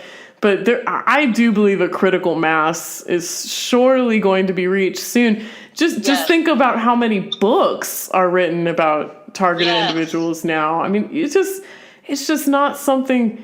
That was the main thing for me. When I was researching all this, I was like, surely crazy people aren't going to go to the effort of writing and publishing a 400, 500-page book about this if it's not real. This is the thing. People initially didn't believe that old, ugly men were raping children. Yeah. Okay, Yeah. they didn't want to believe that. They didn't want to believe back in the 1800s that fathers and stepfathers were raping their daughters. Right. Okay? Nobody wanted to see. Now my house alarm is going off here a second, so somebody's walking on my property. It could be an animal or it could be a human, but nobody wanted to believe what was going on in Auschwitz. Right? Yeah, exactly. Nobody wanted to believe it, but it happened. Yep. It happened. Nobody wants to believe that China boils cats and dogs alive. Right. And that their fur and their skin is being sold at Target. Nobody wants to believe that. Right? It is. But it's happening. It's happening. It's absolutely. And the world is waking up. Yeah. And this is why so many people are moving and living off the grid and moving to more rural communities. The world is changing. Mm-hmm. I'm going to send you some photos that I took today of my sky. My sky had a checkerboard of chemtrails on Sunday. Mm-hmm. So this is happening. No, I'm not imagining it. It's really happening. And just like history will repeat itself. And it will repeat itself if we don't wake up. Yeah. Our food is being poisoned. Animals are being tortured. Children, people, humans, adults are going missing every day. Mm-hmm. There's human trafficking, animal trafficking, organ trafficking, harvesting. It is, our society is sick and depraved. And I hate to say it, because I'm telling you, when I was younger, and this is how I've changed. I was a young, naive, sweet little girl. Everybody loved me. I was a sweet little teacher's pet little girl, straight A student, right? And now I am hardened. Mm-hmm. I'm a different person today. I am different. It doesn't mean that I'm not feeling, but this program has taught me to become even stronger and a lot more outspoken. And I am never shutting up. Good. I am never, every one of these people that follow me around, they're going to be exposed because I've photographed all of them already. And if the sheriff's department doesn't want to do anything, well, that's okay, because I will never be filing another report again. My reports are going to be like this one. Yeah. Good. This is my testimony. Yep. And I so appreciate all the work you do for all of us, all the people, who really are targeted. We really need this platform. Other people need to see the photos, not just hear what we're saying. Mm-hmm. And you are the one person, the only one that I'm aware of, that offers the photos with the testimony. Mm-hmm. Because a picture is worth 1,000 words. Absolutely. Absolutely. And, I always make these videos. I'm selective with who, I'll let give a testimony on my channel, only because I want the testimonies to be able to hold up to someone with the highest level of scrutiny and skepticism, because the cases that I have on my channel, I try to put the evidence that I put myself in a mindset of, before I found out about targeting, what would I have believed? It would have taken for me to see photo evidence along with somebody's testimony. And when I make these videos, I have friends and family in mind who think this stuff is nuts. And every testimony is kind of just, they keep stacking up, and it's just, the photo evidence in there is so important to combat skepticism. And I think people should be skeptical and critical. Absolutely. Absolutely. I think we're both asking people to do their own research, but with your case and a case like Dr. Millicent Black, who has scans of the chips that have been implanted in her. I mean, this is, somebody would have a very hard time just saying that this is completely fantasy. These cases are just complete fantasy. It's just intellectual laziness, Well, the thing is, we all know that the military has been performing experiments and research for decades. Yeah. Oh, yeah. Decades. A lot of it top secret, a lot of it not top secret. But I receive an email called Contracts, and it's from the Department of Defense, right? I placed myself on the mailing list. And you know what? I don't like this stuff. I really don't. I don't like reading it. It's not part of who I want to be. Yeah. But I'm on the mailing list so that I could see where our tax dollars are going. And not thousands, and not even millions, but billions of dollars are being fed into Lockheed Martin, yeah, and a lot of other companies, and the military. Why? There's no war going on. There's no war. The only war that's going on is the war that they are fighting against us, their own people. And Yes. It's so disturbing. It is so disturbing that I know this now. It's so upsetting. I can't even begin to tell you. I watched this YouTube video, and it's called The Justinian Deception. I highly recommend everybody watching every one of those videos, The Justinian Deception. I also recommend a book by Robert Torres, Torres, and all of his books. One is called The Circle of Snakes. He was a targeted person in Connecticut. He's no longer targeted, but he describes a lot of the things that we need to know. He wrote another book called Sin, S-I-N-thesis, like synthesis, but synthesis. Those two books were really helpful. I have never heard of either of those. I'll have to get those. Yes. He's pretty active on. I'm not on Facebook a lot anymore. I just have too much going on here. But he is very active in one of the targeted individuals, national, worldwide targeted. He's pretty active. He promotes his book, of course, but he gives a little bit of advice. But yeah, those two books were really helpful to me. Wonderful.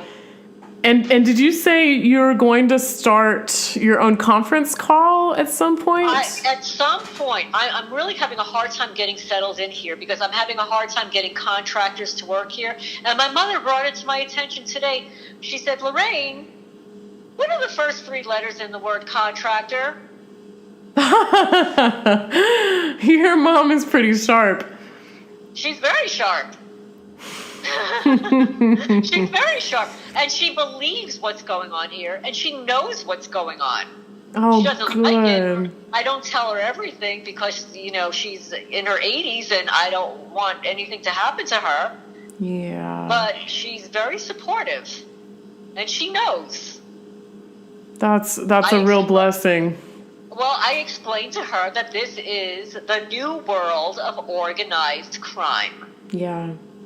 And I grew up, I shouldn't say I grew up, but I'll briefly say, and I won't give too much away, but I did date a man in my teens whose family was in organized crime. And I would say big time. Like, I'm not going to say, but like a well-known. Like when I watch the mobs, like their names would be mentioned. So I understand what organized crime is. And this, to me, I don't care what anybody says. This is organized crime. Mm-hmm. So one person said to me, if you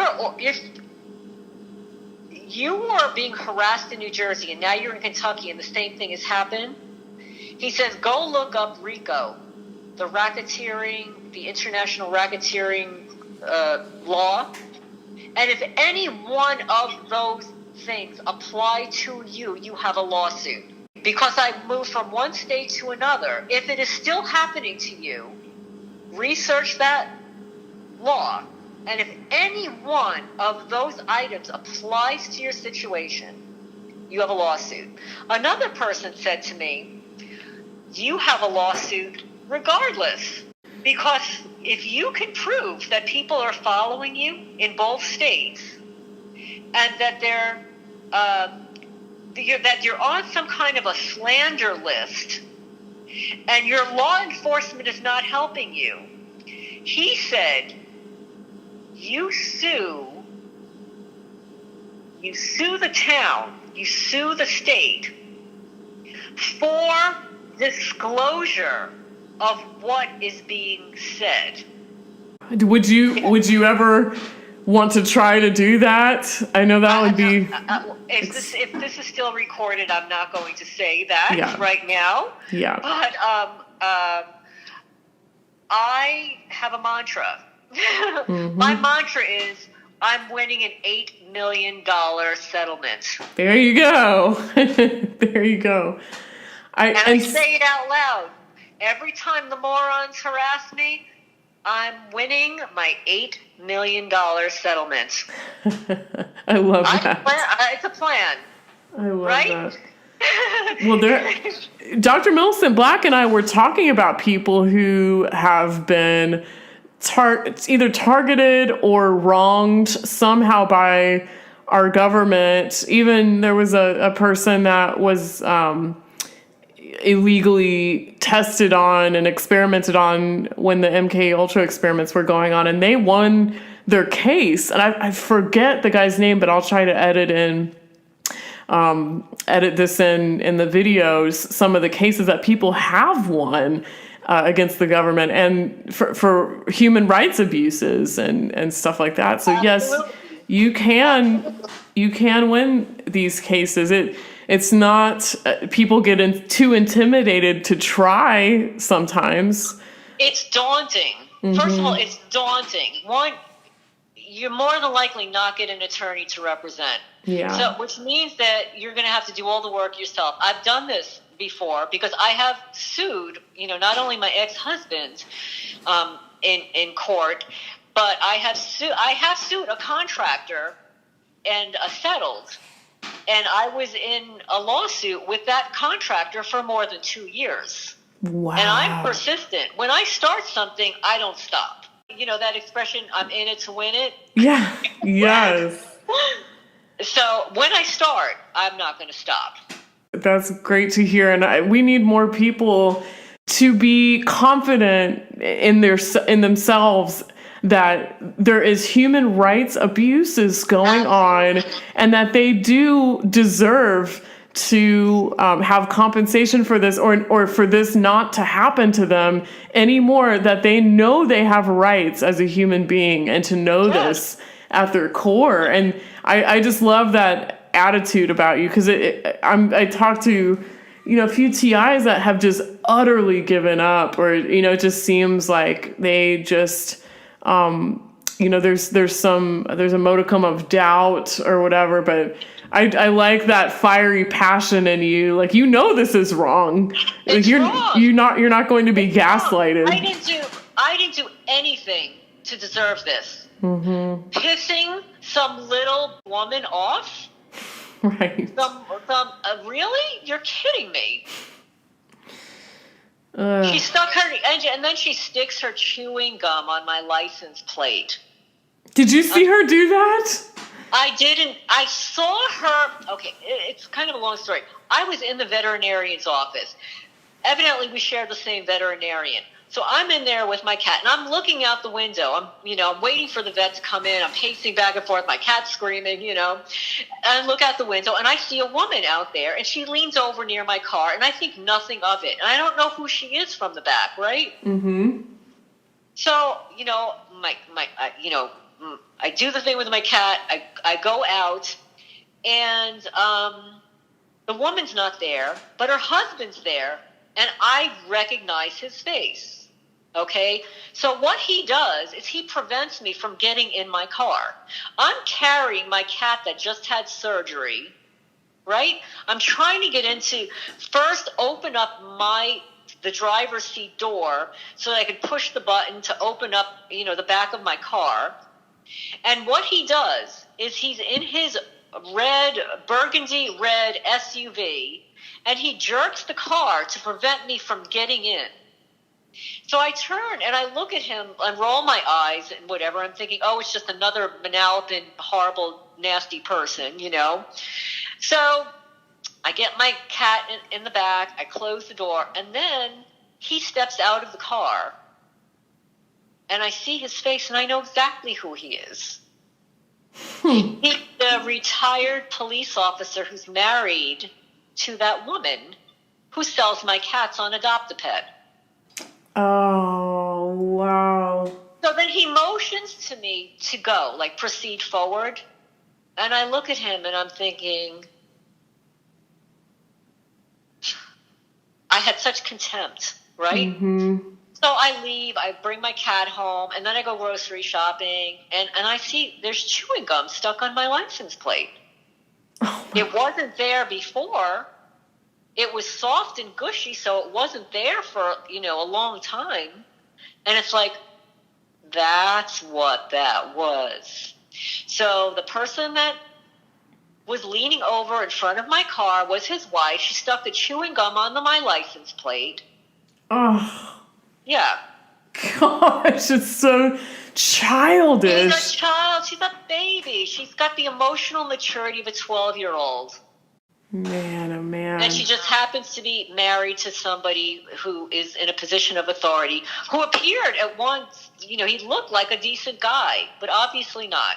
But I love all these little examples, though, of, it just paints a picture of incremental malice, these little actions that are just full of just venom. This woman is just venomous, it sounds like. Oh, and yes.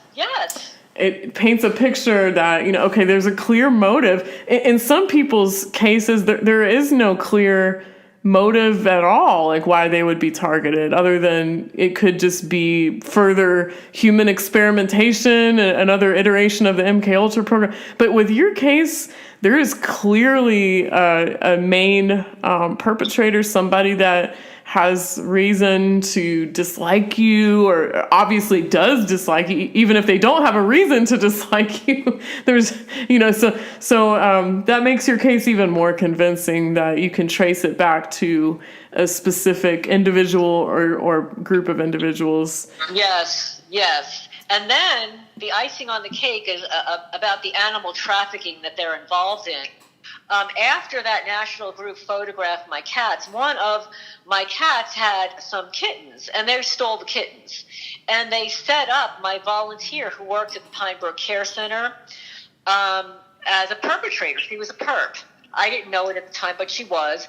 I caught her on video roaming around the cat colony, photographing my cats, feeding them in the morning, waking them up and stuff, and stealing the kittens to give to this woman.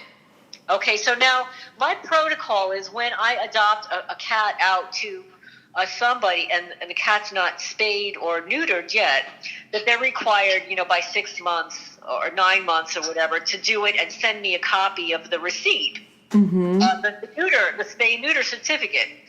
So this one volunteer that I had said, well, I'll adopt one of the kittens. So I went through the adoption process with her. The same thing, when it's 6 months old, I'll send you a reminder.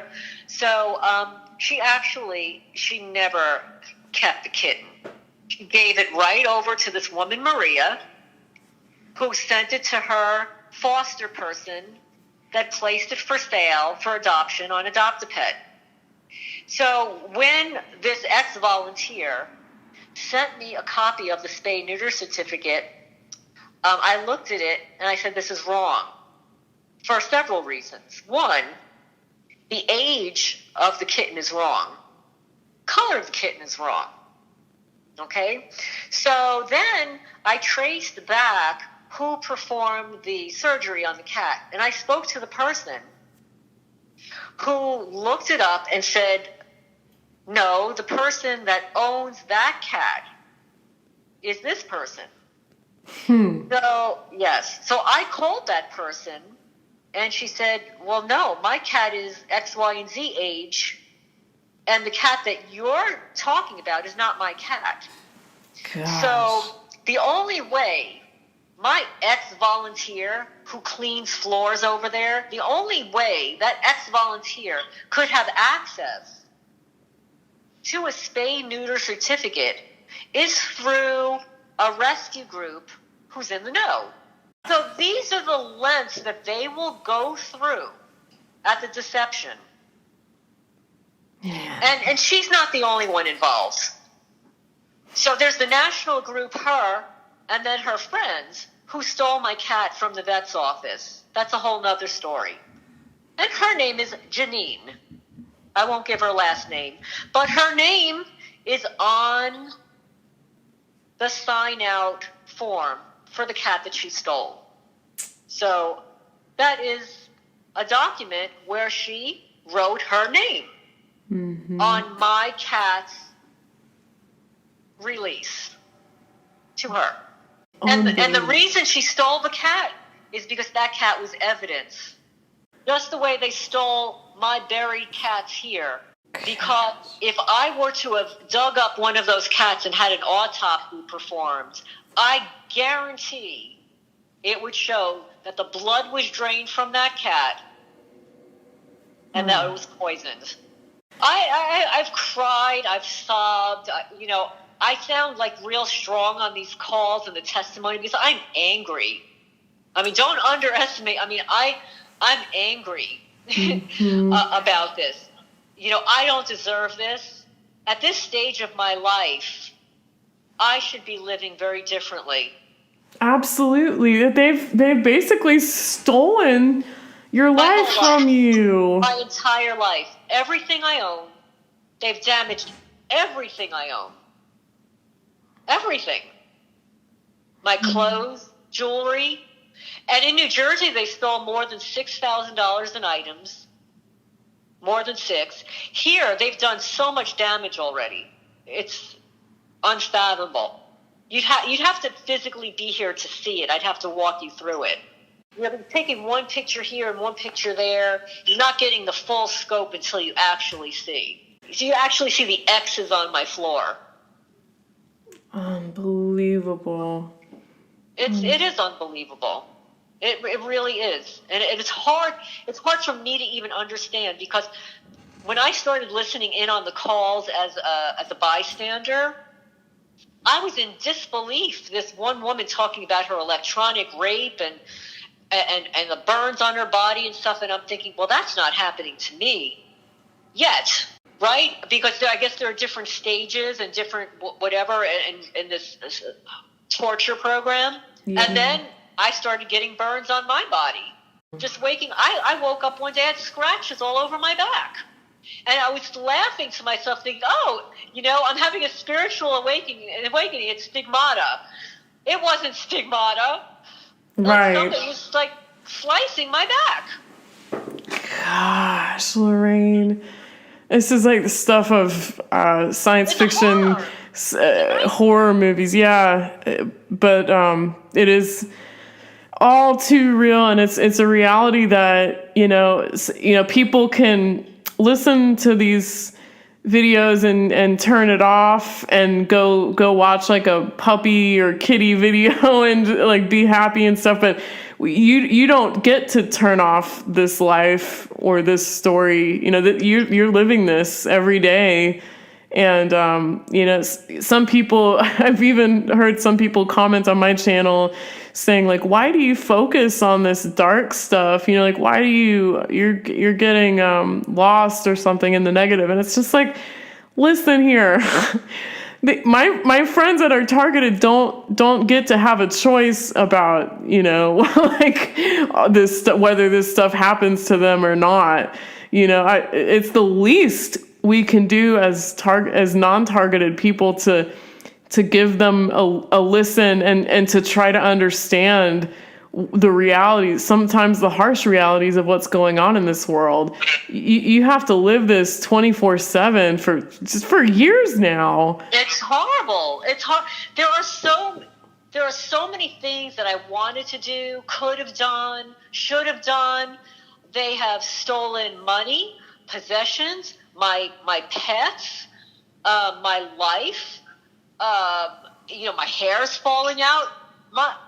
And the key is, like, when I was living in my car, all of those symptoms totally disappeared until I moved into this house. And this is a brand newly built 2019 house, and they have weaponized it. Unbelievable. It is. It is unbelievable. Nobody deserves to be treated like this. I guarantee that there are people in prison that are treated better. And then there are people on house arrest that are treated better than any of us. And like I said, this is a revenge for hire bully program. Mm-hmm. And these are all coward, paid for hire murderers. That's what I call them. They're paid for hire murderers. Okay, so just one person is paid to like follow me to the dollar store, right? Mm-hmm. To sit in the parking lot. But that's only one person. What about the whole crew that followed me over there? Gosh. What about the whole crew that while I'm there is in my house, right? And that's what they do. That's exactly what they do. But again, they target people. Everybody is different. And they don't want us to have a thread. They don't want us to have similarities. That's why every program is designed for that individual, which is why what's happening to somebody living in a van or in an apartment is not happening to me. Yeah. And if you don't own pets, well, you're not going to have pee on your stove. Right. Well, they'll have somebody tell me that they don't have pets and they have urine all over their house. Mm-hmm. So that is something that they use for some people. I think some of it has to do with the disgust factor. Yeah. Feeling of disgust. Yeah. Yeah. And then the target is made into a leper of society because, they're saying these crazy sounding things and maybe their hair's falling out or their skin is turning red and peeling and stuff. So they are almost, just like the biblical lepers now, but contemporary style, and they're isolated and made to become homeless, and it's just unbelievable. But I think anybody that really has a heart, I just implore people to, okay, what I want out of testimonies like this is for non-targeted people to, first of all, wake up. Second of all, reach out and try to help people that are going through this, because it's so real. It's so real. It's so real. And I don't have TV. I don't watch TV, but I do watch a lot of YouTube videos, and I tend to watch. I do watch the cat videos, of course, but I tend to watch a lot of prepping videos and homesteading videos, and a lot of these homesteaders, they have a lot of followers, and some of them are receiving a lot of money and gifts from the general public, and I'm thinking the public is so generous with these people living off the grid and, earning a good income and buying all these, multi, $1,000 tractors and stuff. But yet there are so many homeless people out there that are targeted, that are being harassed.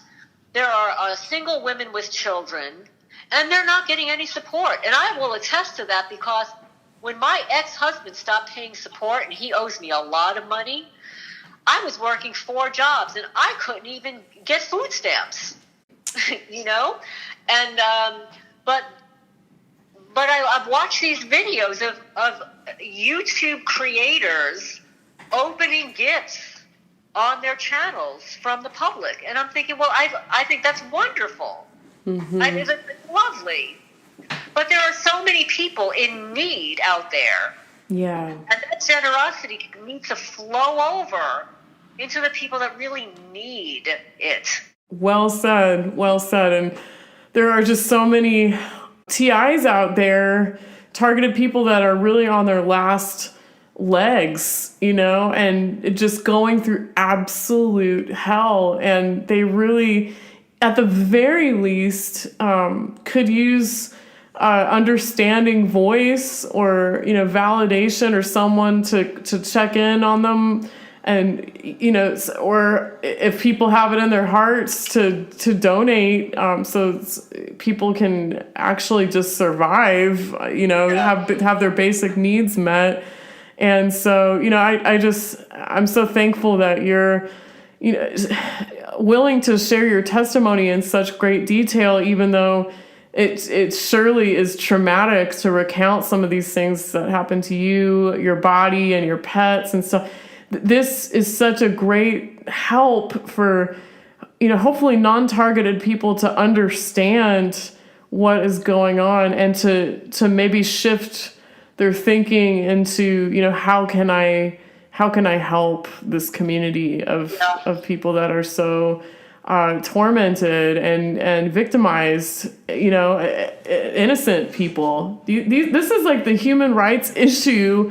I mean, forget the Me Too movement. This should be all over the headlines, all over the newspapers. It should.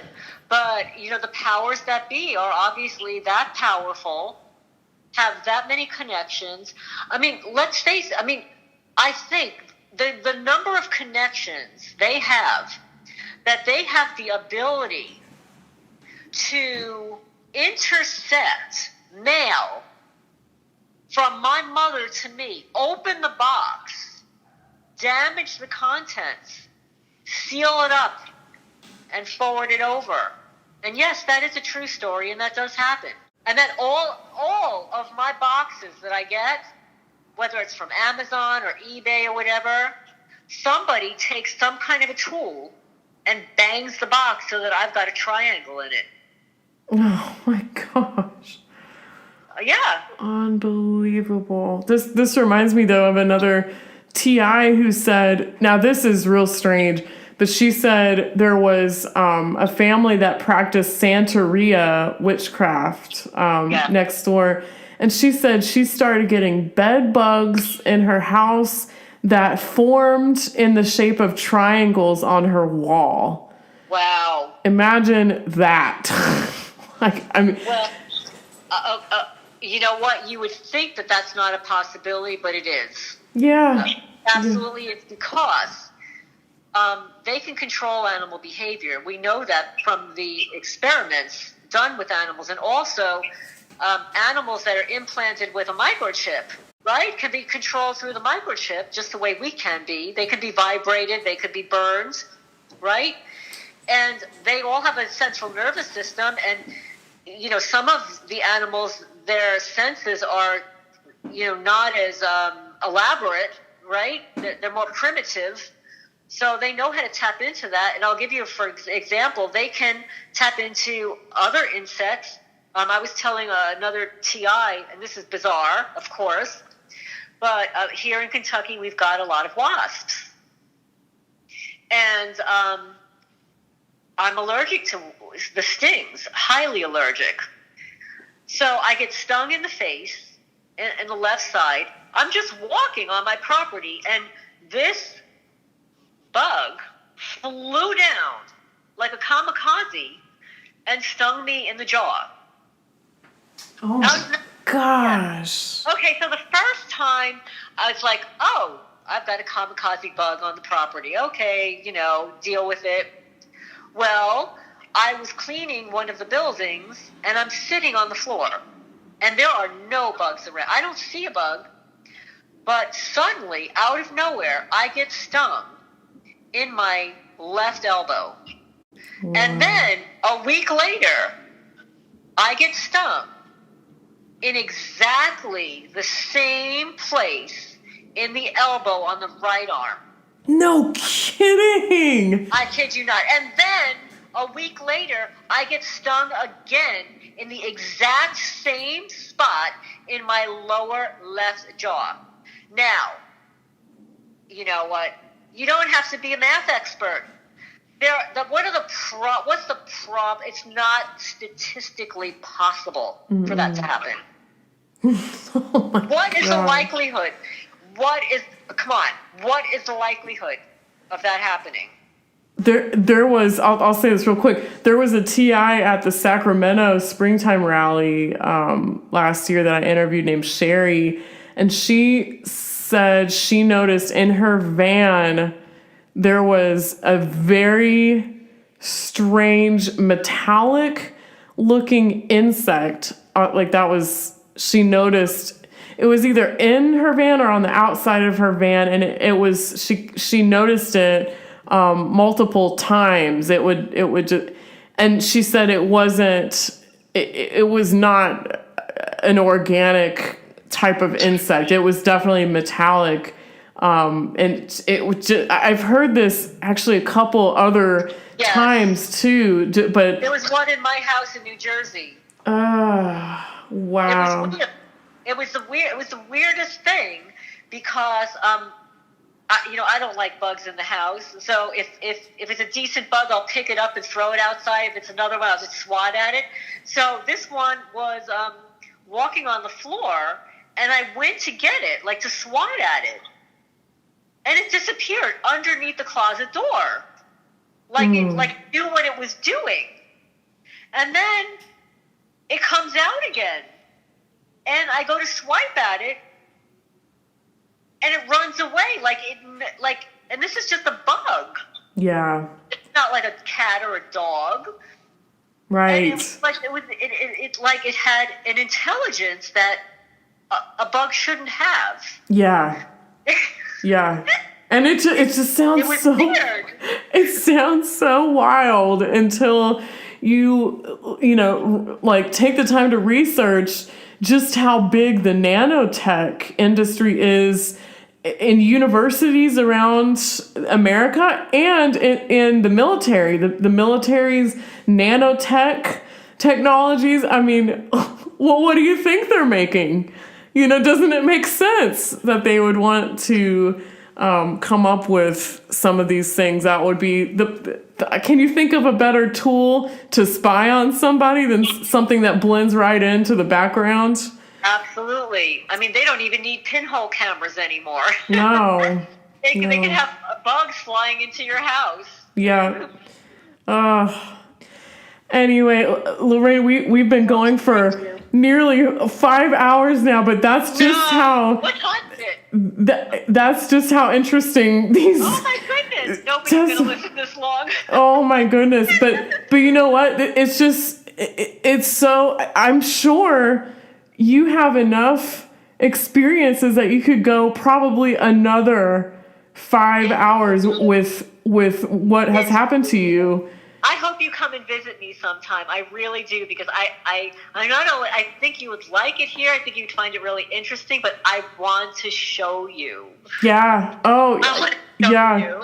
I would love to come visit you sometime, just see this in person. I've had TIs come stay with me in person, and I've seen when people get hit with energy weapons, when they have shrieking going off inside their head, whether it's voice to skull. I've seen this in person now and at the rallies, and it's just like another level of realness to the, of course it just adds the realness to this whole issue for me. And I would love to come see this for myself in person. But the pictures, for anyone that can't do that, to come see some of the stuff in person, just the pictures alone are so convincing to anybody that's listening. And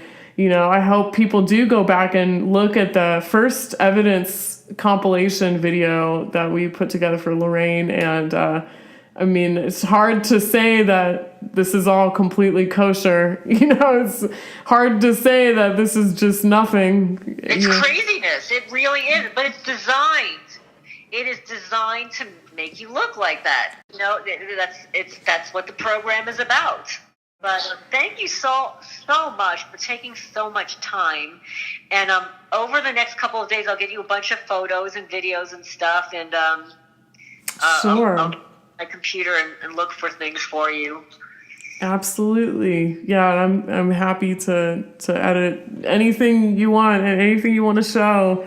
Because, I mean, if the first part of your testimony didn't convince people, which I find that hard to believe, then this certainly will, and it's another case of targeting that's interstate targeting, And again, I didn't think it was possible. I didn't think it was going to happen to me, but I was wrong. I was wrong. Lorraine, do people have, do you have a YouTube channel that you'd like to give out, or how can people best find out more about you and contact you if possible? Well, I do have the 2 Facebook pages, the Targeted Pets, and I welcome anybody to post information about their pets, because we need to bring this to the public that this is happening to pets as well. The animal laws are tightening up. The cruelty laws are tightening up a little bit. And, if people aren't compassionate towards us, maybe they'll be compassionate towards animals. So I've got the Targeted Pets, and then the community stalking vandalism patterns.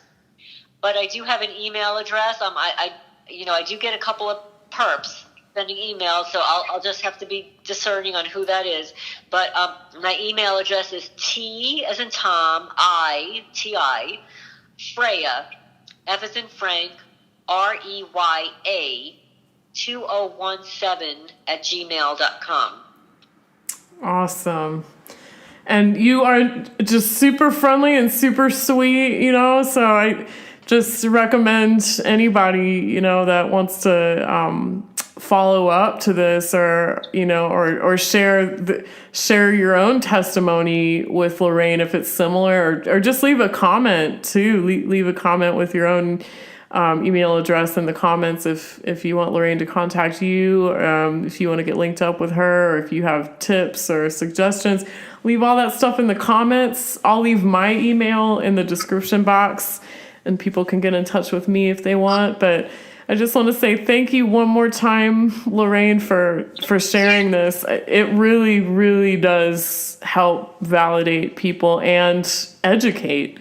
Thank you. And just one bit of advice for people out there that own homes: please photograph everything. Everything that you get that's new, photograph it when you get it, photograph it when you open a box, so that you have evidence that it's being destroyed. And then when you have your photographs, take close-ups and blow them up. And also get yourself a black light and look around your house. Yes, that's great advice. The black light illuminates a lot of the poisons that they spray in your house.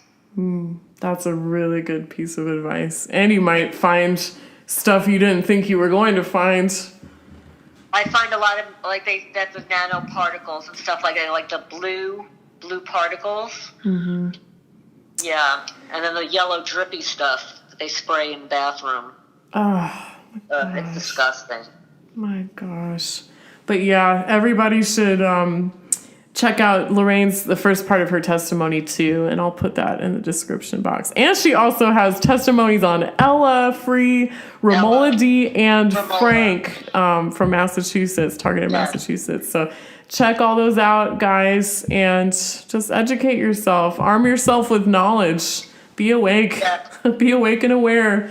Buy some books, yes, the Robert Torres books, and check out some YouTube channels. Well, I might get a list from you later, your favorite YouTube channels, and we can put that in the description too. Yes. But anyway, thank you so much again, Lorraine, Thank you so much, Meegs. And God bless. And I just ask anybody listening, please pray for Lorraine. Please pray for her cats and her health, and just I mean, we really need prayers for all TIs, because I do believe this is a spiritual battle. Personally, we really cannot pray enough for the welfare of people who are going through this program. So thank you guys for listening. Thank you for the support, and we will maybe do an update at a later date. But thank you again, Lorraine, and I will talk to you soon. Okay, have a good night. Bye.